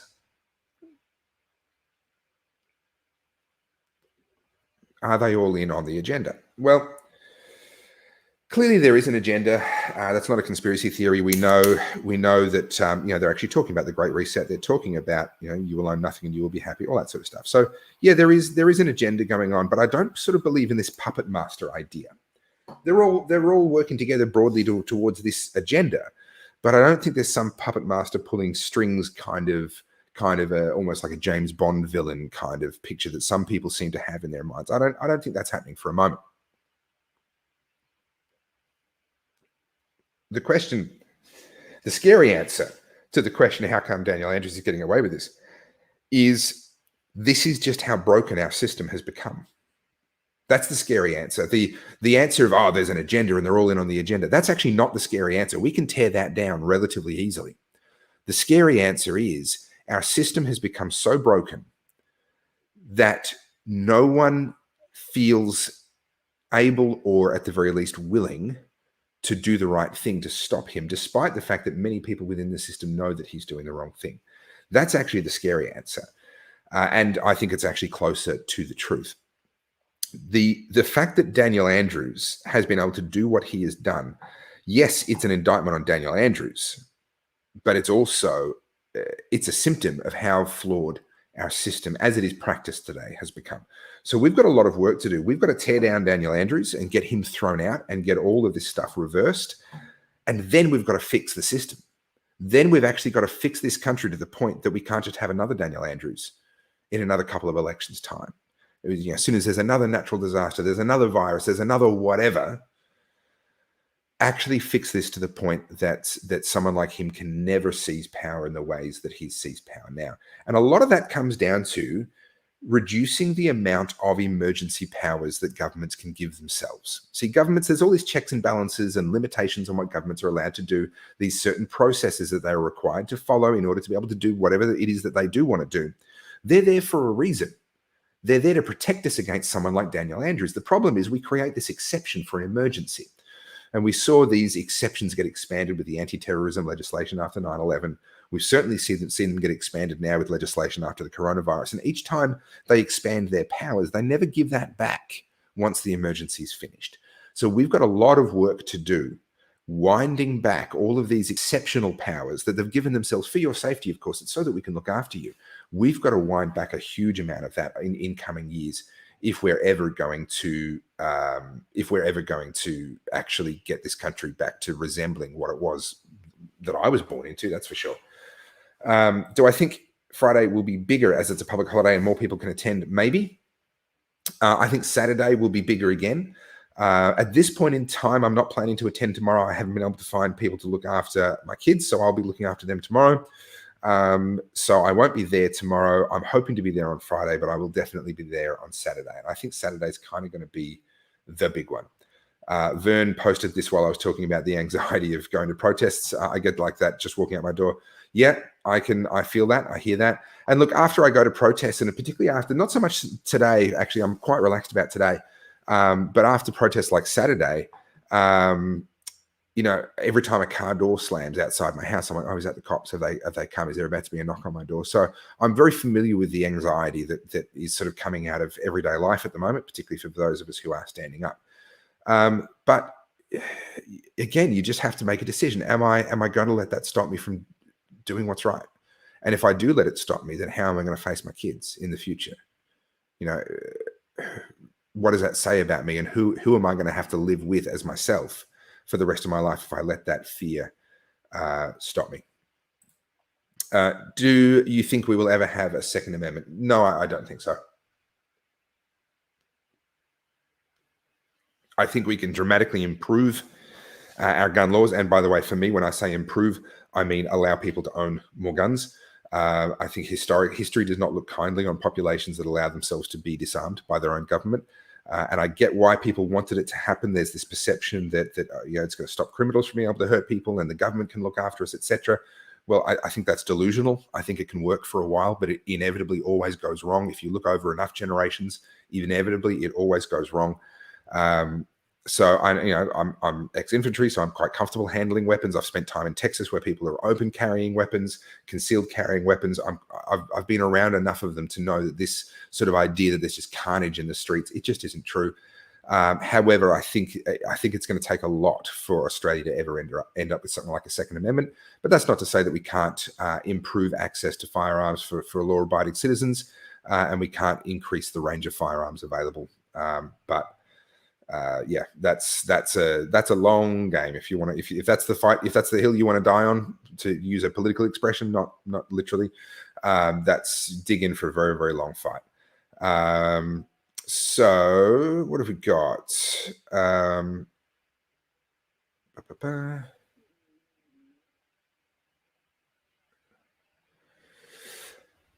Okay, good question. Why don't the protesters go to Dan's house or office? Because there are some precedents that I don't think we want to set.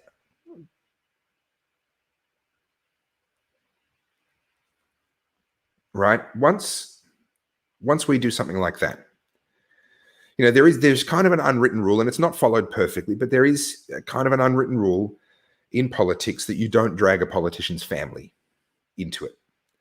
And whilst I can understand that that doesn't seem very fair because all of our families are suffering because of Daniel Andrews, to then turn around and essentially siege his house, that's what it would be, right? Is number one, it's going to turn a lot of people against the protesters. A lot of people are going to see that as going too far. So I think just for that reason, it's probably not a great idea. Number two, by making that by us saying that's acceptable, then all of a sudden we're going to see everyone doing that. Antifa is going to do that. Extinction Rebellion is going to do that. Everyone else is going to do that. And that's not. I don't think that's a place that we want Australian politics to go.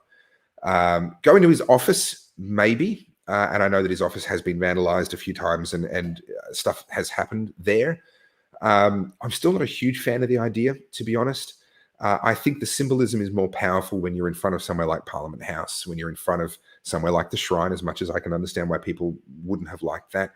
The symbolism of that, I think, is much more powerful. When you start showing up at someone's electoral office, and certainly if you start showing up at someone's home, you are really making it personal in a way that a lot of Australians are not going to be comfortable with. Even Australians that agree with you, you're going to put them off. So I can't say I'm a fan of either of those ideas. Drew says, I don't feel safe with this government, period. Yep, I share that. Play the ball and not the man. I agree. Targeting their kids isn't smart or good. I don't necessarily think the person was meant to be targeting their kids. I don't know that that's what they intended. But if you go to their home, by default, it's certainly going to be perceived as targeting their kids. And I just don't think we want to go there.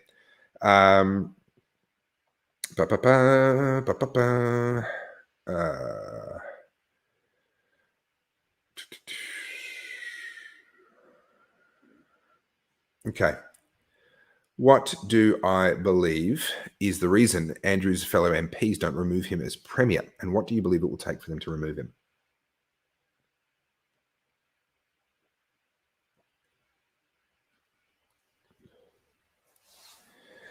I'm reasonably confident that Daniel Andrews is a psychopath.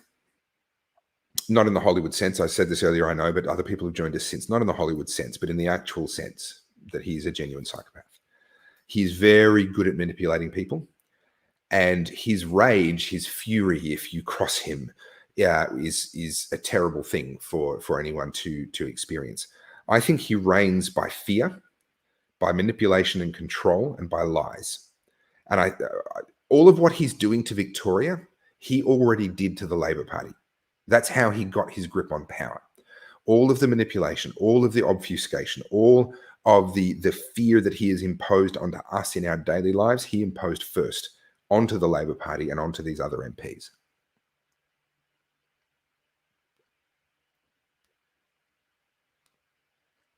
He had a huge amount of support from unions. Now, that, of course, is what's fracturing right now. The membership of the CFMEU, not the leadership, but the membership of the CFMEU are in revolt, open revolt against him.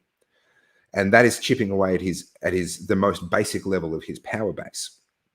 So that's why I'm quite excited about what's happening right now with the CFMEU and the other unions that are looking like they're going to jump on board. But that's going to take quite some time to actually come through and really affect what goes on inside the halls of Parliament House. They haven't turned on him, in my opinion, because they're afraid. Because if they try and roll him as the leader and they fail, that is the end of their career. They're never getting pre-selected again. They're never getting voted back in for that lovely cushy job that they've got.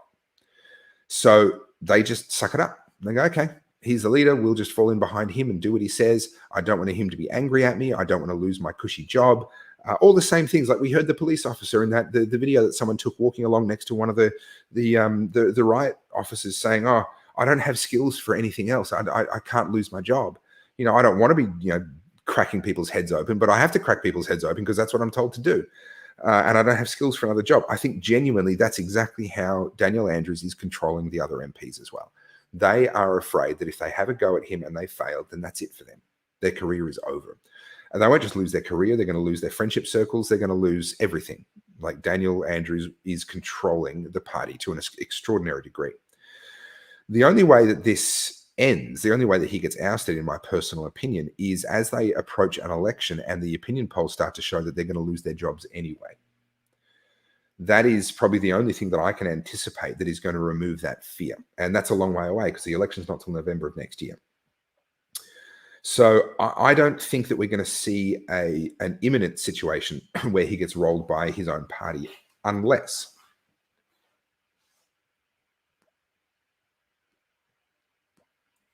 come on.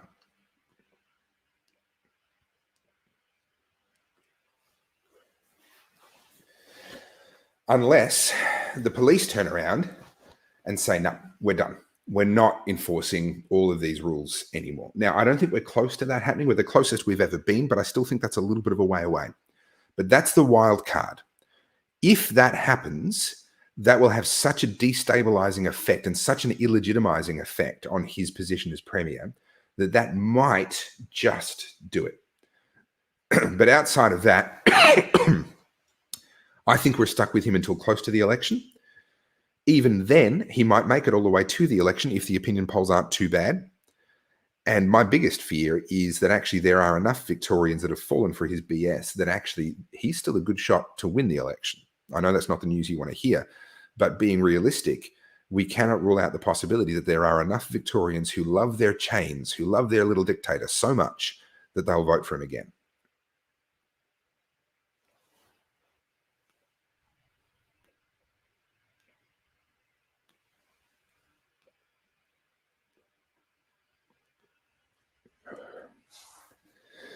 J3M says, you don't vote demons out, you cast them out.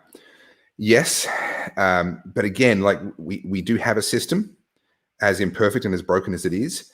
When you break that system, you can't unbreak it. You can't break the system to remove a premier and then magically rebuild the system and have it be unbroken for that premier and forwards.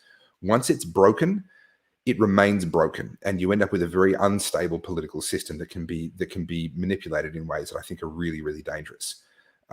So we need to not just win this fight; we need to win it in the right way, and that sucks because playing dirty would be easier.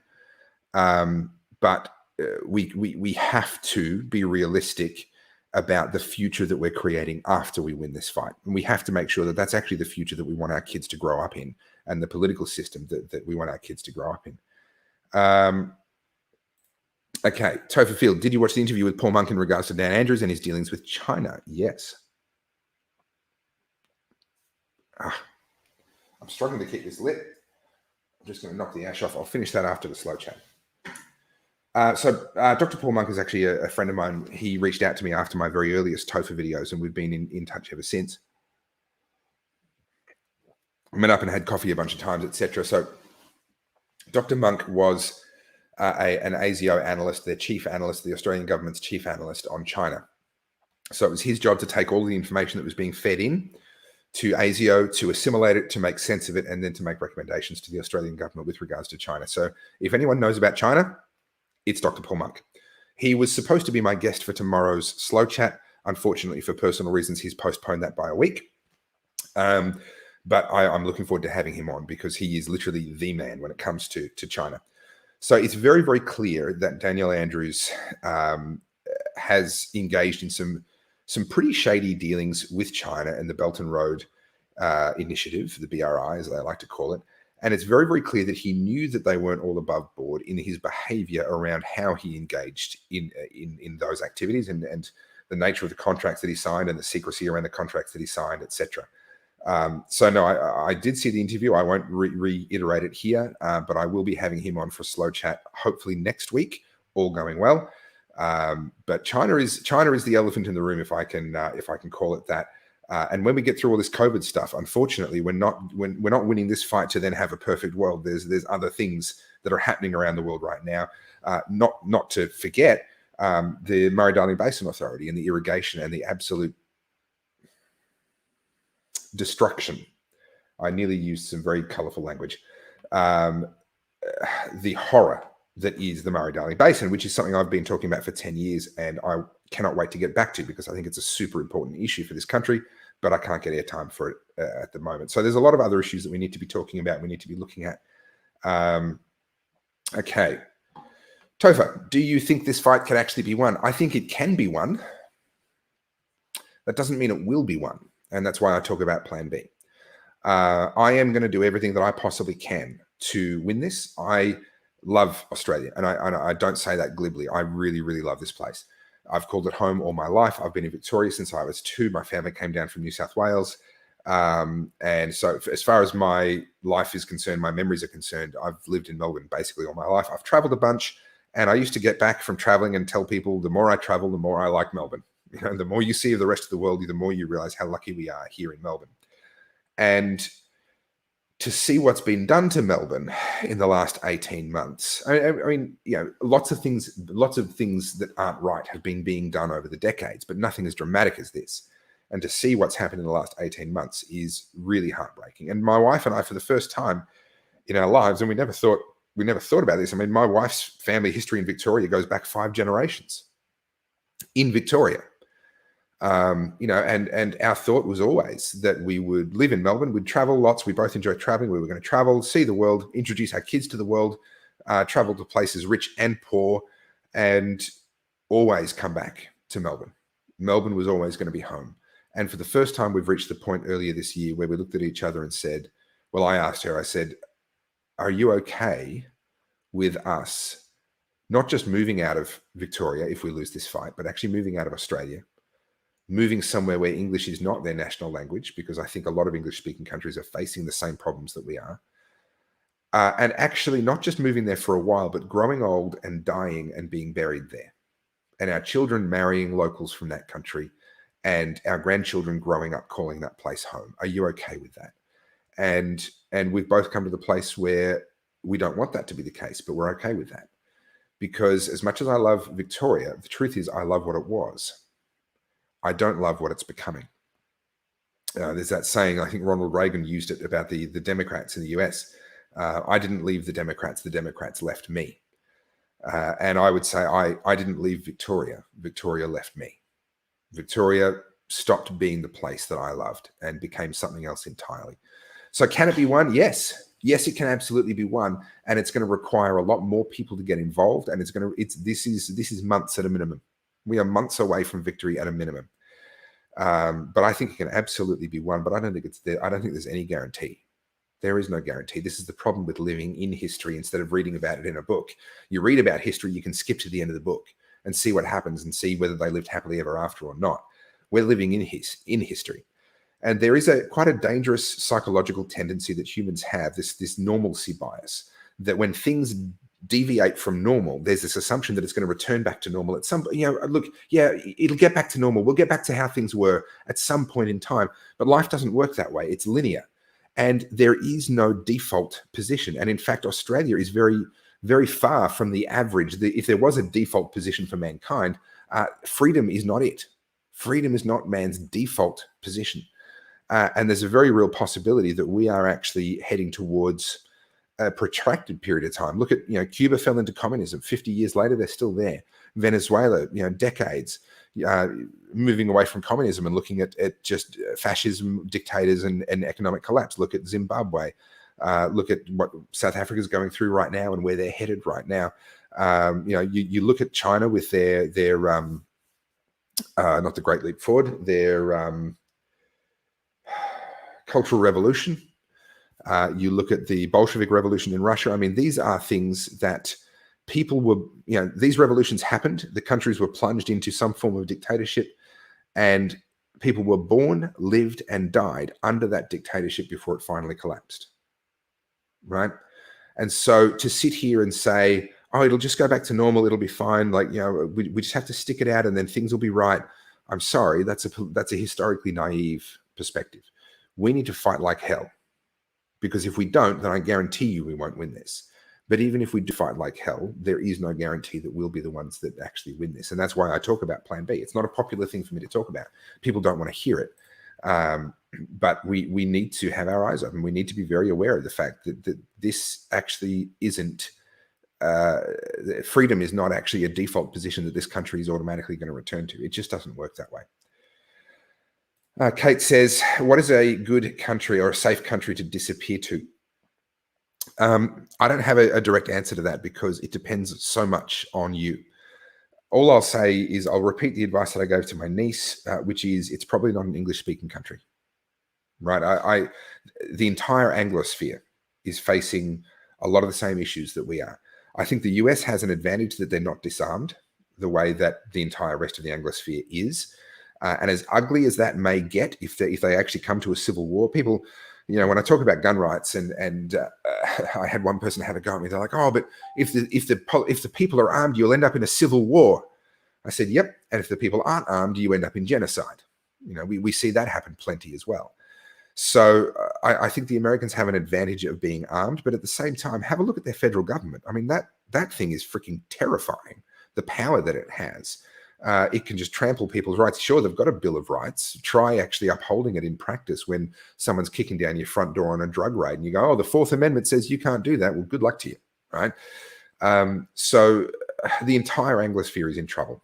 I would be looking to Eastern European countries, and I say that specifically the former Soviet Eastern Bloc countries, because they have a memory of what communism was like. And they don't want to go back there. They have an innate understanding, a cultural understanding of what freedom is and the value of it, because they either remember it themselves or their parents told them about what it was like to live under communism. Let's not forget that most of those countries only came out of communism in the early 90s. The Berlin Wall fell in 1989, I think. Yeah, 1989. And then a lot of these countries took another few years to throw off the communist sort of vestiges, and some even much longer. And they remember that.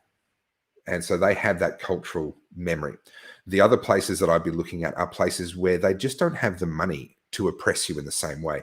You go to a smaller country, a poorer country, the government doesn't have the money to be running around buying military equipment and telling you that you can't leave your home or you can't run your shop or these sorts of things.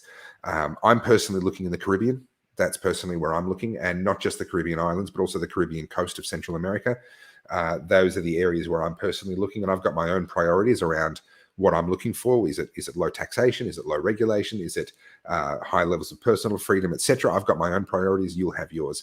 But I would say look for a country that either just doesn't have the capacity to oppress in the way that we do in the Western world now, or has a strong enough cultural memory of oppression and a strong enough cultural pushback against it.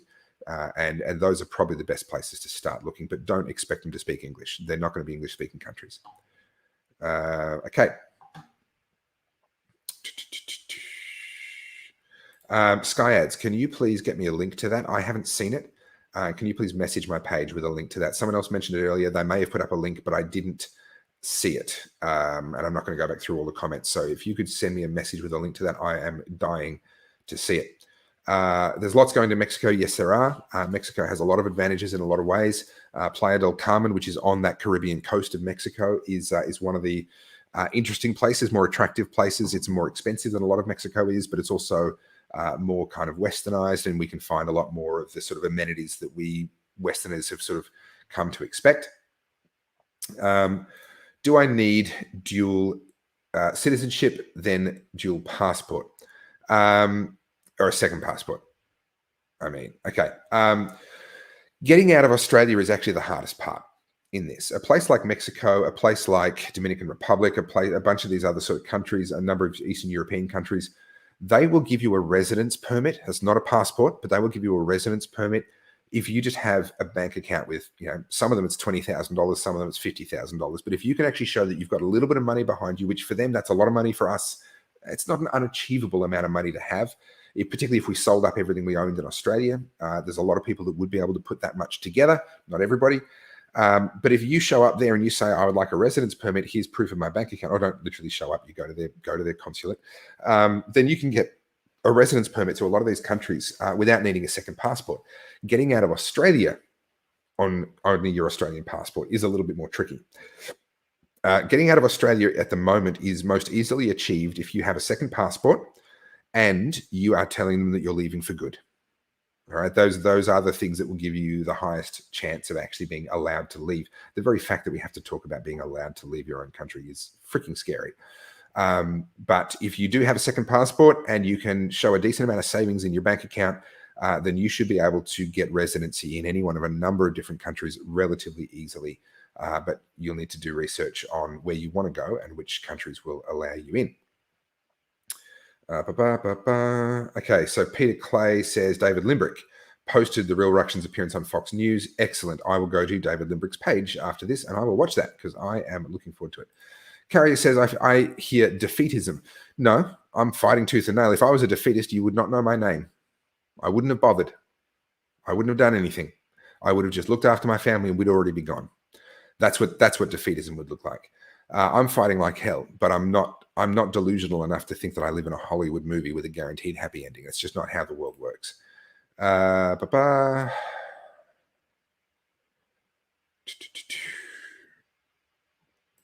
Some countries are saying you may not need a vaccine passport if you have citizenship. There's lots of countries that don't need a vaccine passport at all. Yes, if you want to travel, you're going to have to be willing to get tested. All right, that's a reality at the moment, and that's probably not going to go away for a while. You are going to have to consent to being tested, but there's plenty of places you can go where you do not need to be jabbed at all. I've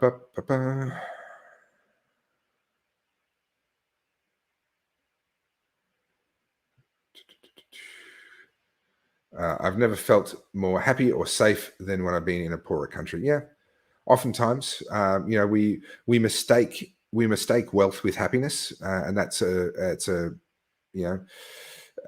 deception. How are they getting to Mexico? I know people who are getting to Mexico flying via LA. They're getting permission to leave the country. They're flying via LA. They have to consent to tests and blah, blah, blah. But because they're just passing through, it's not too bad. They don't have to quarantine. And then they're flying down to Mexico. The most expensive flight by far is the flight out of Australia because there are so few flights. However, I was actually watching someone recently on Instagram who's just left Australia and arrived in Playa del Carmen, which I mentioned a minute ago. And they said that they flew out on a United Airlines flight. They flew to Sydney and then had to do an immediate transfer within Sydney Airport and got onto the United Airlines flight. And there were 19 people in economy on this entire flight out of Australia. So it can be done, but you just got to be willing to do the paperwork and put up with the BS. But once you're out, you're out. The BS is done. Okay. Can our Governor General oust the state government? No. The Governor General is federal and can only oust the federal government. However, each state government has its own governor, which I believe in Victoria has the power to do it. The problem is, in practice, the governors are appointed by the government. Officially, they're appointed by the Queen, but actually that's just a tick box. They're recommended by the government. The government puts forward to the Queen and says, we want this person to be the governor, and the Queen ticks the box and goes, yep, that's fine. And so that's where you end up with a problem that the governor is automatically in the pocket of the government. They've been handpicked by the government. So I wouldn't hold my breath for them I wouldn't be holding my breath for them to oust the government. The battery went flat for a while. Why have police told mainstream media not to fly their helicopters over Melbourne tomorrow? Because they know that people are looking at the live feeds from the helicopters and seeing what the police are doing and responding. We're actually using, as protesters on the ground, we're actually using that information tactically. So that would be the main reason why. I don't think it's a conspiracy type. They're going to be incredibly violent and they don't want people to see it because people have got their phones on them. They've got their smartphones on them. The helicopters can't see close enough to actually really see what's going on the ground. It's not about that. It's about the fact that protesters have been using it to actually plan their next moves. Costa Rica is beautiful. Yes, that whole part of the world is beautiful. And I loved Venezuela. And as soon as Venezuela throws off its socialist government, I would happily go there, live there, invest there, and help them to rebuild and come out of the consequences of socialism that has just destroyed that beautiful part of the world. I moved here from Russia, St. Petersburg. Sadly, I'm now faced with a very real possibility of having to go back in order to escape this chaos. Yep, it is tragic. It is absolutely tragic. Yeah, I'm sorry. I'm sorry. We've let you down, and I'm sorry. Graham says there's a woman posting on Facebook. She just got there from Australia. She describes how she did it in great detail. I believe she flew into the US and crossed over. That's my understanding of how it's done. Is via the US. Ba-ba.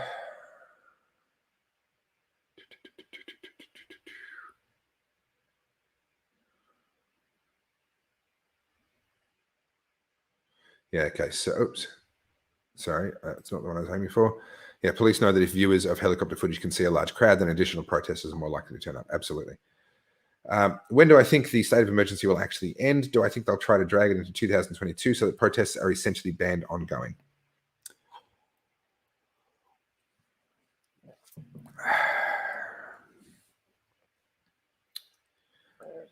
Hard to say.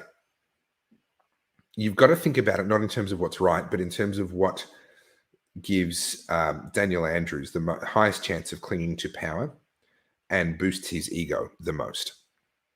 He likes a state of emergency because it lets him play God in exactly the way that he thinks he should. He doesn't view this as an unacceptable state of affairs, having the state run by a mini dictator. He thinks this is exactly how it should be and that he was born to be that dictator. So I think he will want to keep this going as long as he possibly can. And that's why the protests are important. That's why civil disobedience is important, because those two things allow us to make it very obvious that this is not sustainable. If people weren't protesting at all, then there would be no pressure on him at all to put an end to this absolute nonsense. So I do think he wants to be re-elected. He has said that he will run at the next state election. He will try and be re-elected.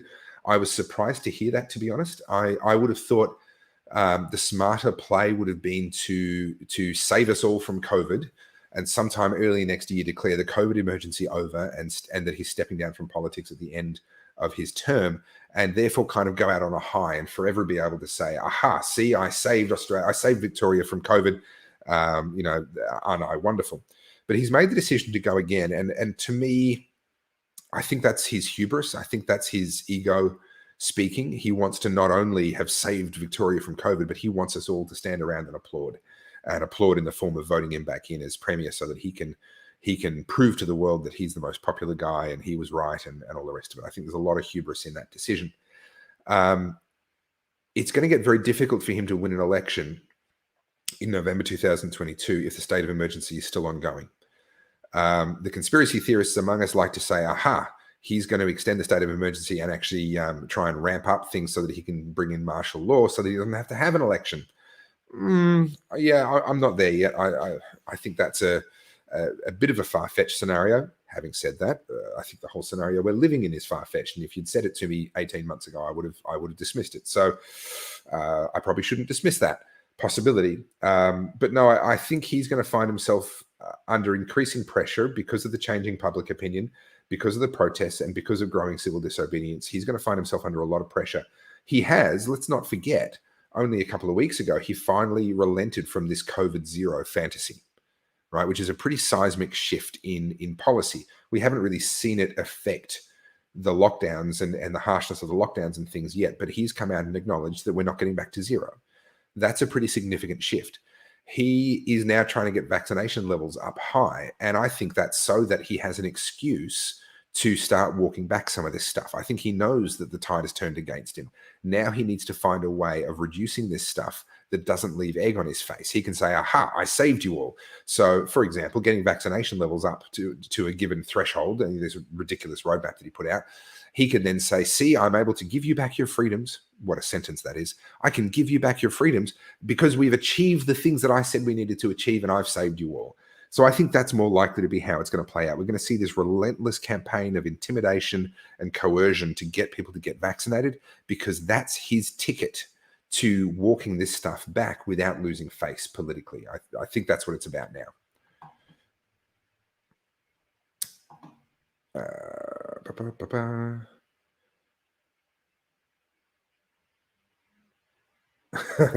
James says, remember, conspiracy theories are spoiler alerts. They are, unfortunately. And Dan was never after COVID zero. He said so last week. Yeah, well, we all know how honest and truthful Dan Andrews is. Test says, thank you, Topher Field. Saw you on Ruction's live stream. Fantastic speech from you. Another option is El Salvador with Bitcoin. Yes, it is. El Salvador is doing actually some really interesting stuff with Bitcoin. Hey, actually, you tell me. I have the option of getting someone who I think is among the world's best at talking about Bitcoin in ways that normal people can understand. I'm not a tech person. And what little I know about Bitcoin, I learned from listening to him, and he makes it really understandable. Is that something, should I do a Thursday night slow chat with him in a couple of weeks' time? Is Bitcoin actually interesting enough to you guys or not? So if you could throw a comment in here, if I get more than probably 20 immediate yeses, then I'll take that as a yes. Okay. Yeah, so this is an interesting one, these surveys. He hit the teachers, as last week they were all sent a survey, who is vaccinated. It was voluntary, but he obviously got the answer to pressure the leftovers. What's really interesting about these surveys, I'm seeing these go around, and they're always voluntary, which of course on the surface seems like a good thing, but the number one flaw with surveys is a thing called self-selection bias. Now, if you have a really politically sensitive issue like vaccination, and you're sent a survey from an employer that you know is pro-mandatory vaccination, and the question is, are you in favor of mandatory vaccination, or are you not in favor of mandatory vaccination? By the way, you don't have to answer this question, right? The people who are in favor of what they know their boss wants will answer the survey. The people who are not in favor of what they know their boss wants will maybe answer the survey, or may just throw it in the bin and go, you know, I don't have to answer that. I don't want my answer on the record because it might get used against me. So I'm just going to throw that in the bin. And as a result, you have this self-selection bias. The people who are responding are selecting for themselves whether they will answer that or respond to that survey based on the implications of the answer for their career in this particular case. So I don't think any of these surveys can be considered to be even remotely accurate. There's going to be a huge amount of self-selection bias. As much as I'm not in favor of mandatory things, if you want a survey to be accurate, you either need to make the survey mandatory, completely anonymous, or both, in order to actually get an accurate sample. So none of these surveys that supposedly, oh yes, a majority of teachers have said they're in favor of mandatory vaccination. Yes, but there's a bunch that didn't answer the survey. And I guarantee you the majority of those people would have answered no, but they were afraid of the implications for their career. Self-selection bias, huge problem. Okay, so I didn't just get like 20 yeses. I've had like 40, 50, maybe more. Okay, so I will reach out to this person that I know, and I will ask them if they will come on and talk about Bitcoin and teach us, because I'm still pretty much a beginner when it comes to Bitcoin. I've got a huge amount to learn. Okay.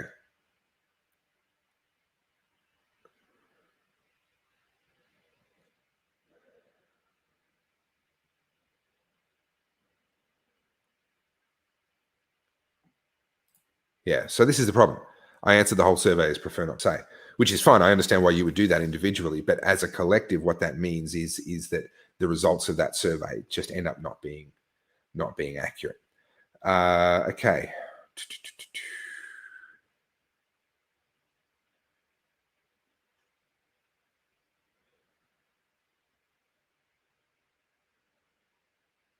Someone says no to Bitcoin. Sorry, Joe. There's been a overwhelming yes response, and of course you don't have to watch every episode, so that solves that problem.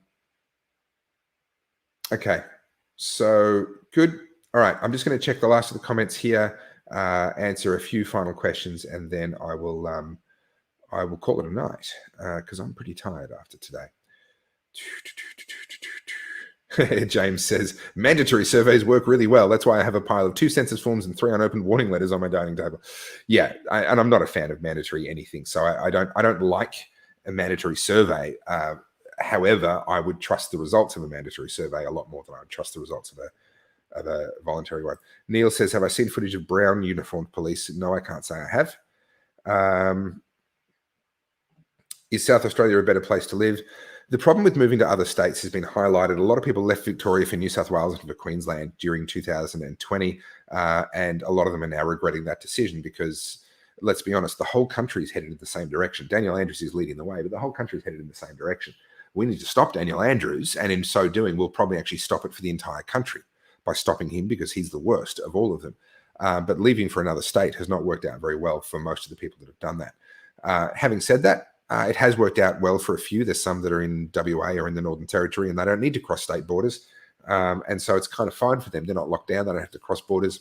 It's worked out well for them. So if that's how you want to be, and you're not going to need to sort of cross state borders to visit family back in Victoria, then that could be an option. Back to protests. We have someone stand up to negotiate. Can they please demand what we are protesting for, not just being allowed to go home? Yes, I understand where you're coming from, but understand the police can't deliver what we're protesting for. Our list of demands are that Daniel Andrews stands down, that that Brett Sutton gets fired, that a whole bunch of stuff that the police can't deliver on the day. And so I think we tell the media that that's what our demands are. I think that's where that belongs. But in terms of actually talking to the police on the day, you've got to be discussing with them stuff that they can deliver on the day. And that's why I think them actually walking back 10 meters was a pretty significant symbolic moment for us to go, okay, we'll take that deal. We'll go home. We'll be back tomorrow. You'll be back tomorrow. We'll do it all again. But when you're negotiating with someone, you've got to be making demands that they can actually deliver on. Otherwise, they're not going to negotiate with you. So I understand where you're coming from, but that's probably not the forum for that.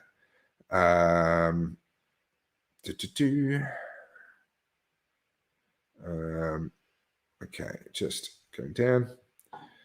Tofu, you need a Queensland holiday. No, I think I need a Caribbean holiday, actually. I think that's where I'm going to go next. I actually had a Queensland holiday in between two of the lockdowns. We managed to sneak up to Queensland briefly while the border was open.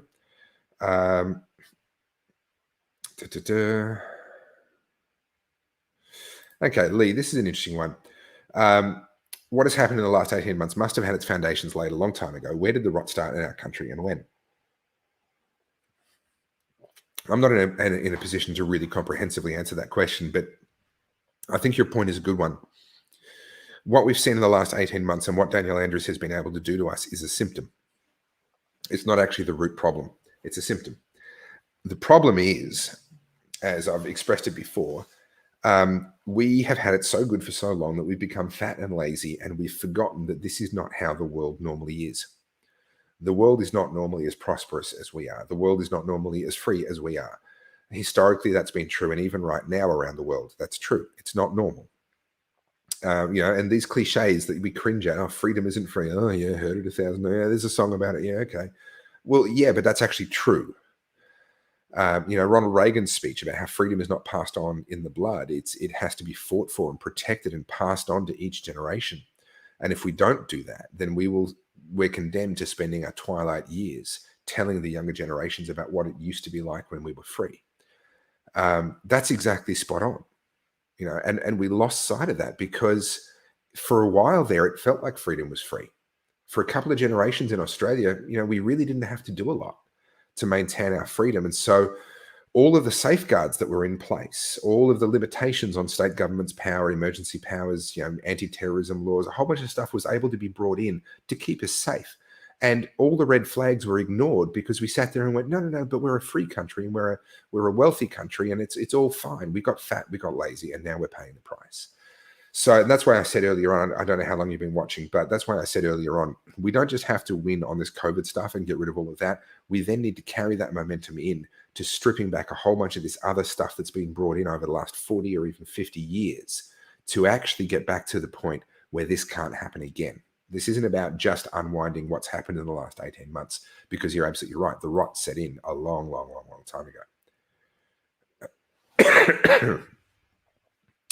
Okay, I just reset and I lost it. I want to address this. Come on. Where was that? No, I've lost it. When the comments reset on the side here, it jumps a long way and I miss a whole bunch. So if I haven't read out your comment, it's not necessarily because I read it and decided not to put it up. It's just because almost certainly because I just missed it.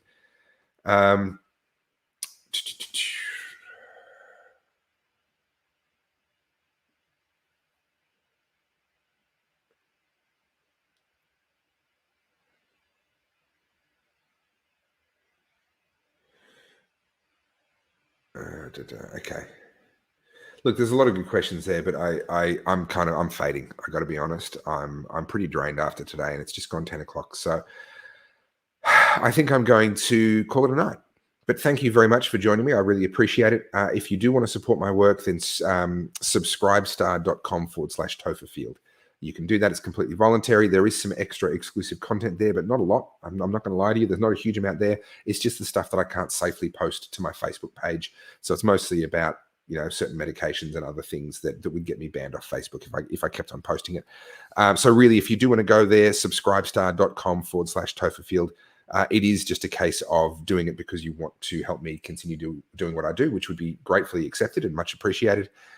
There is some bonus content there, but don't do it for that reason because there's not that much, if I'm completely honest. Also, don't forget, I do have Instagram now at Topherfield. My blog is topherfield.net, and the most important thing that you can do is go to my website, topherfield.net, and on the right-hand side of the homepage, if you're on a PC, otherwise with the on a phone, just scroll down a little bit, you'll see an email newsletter that you can sign up to. It's really important that you do that, because if I do start getting removed off social media, that email list is going to be the only way that I can keep in touch with you. So please do that, topherfield.net, not .com, topherfield.net, and do that. And aside from that, I'm not going to go to the protest tomorrow. I'm going to have a day of rest. I do have a slow chat planned for tomorrow night. Dr. Paul Monk has unfortunately had to postpone for personal reasons. I do have another guest that I've reached out to and I'm hoping to get. And failing that, there is another person that's very willing to come on who I know will be very interesting as well. So another slow chat tomorrow night, and then there'll be more protests as we head into the weekend. So thank you so much for joining me. Have a great night. Hug your family. And let's not take the pressure off. Let's keep the pressure on. Let's stay peaceful about how we do it. We are winning, but this is a war. This is not a battle. It's not going to be won overnight. Daniel Andrews' career will come to an end, but it won't be tomorrow and it won't be the day after that. We just need to persevere, because eventually we will get to the point where it is tomorrow that finally happens. And that will be a very good day. So with that, have a good night, and we'll talk to you again.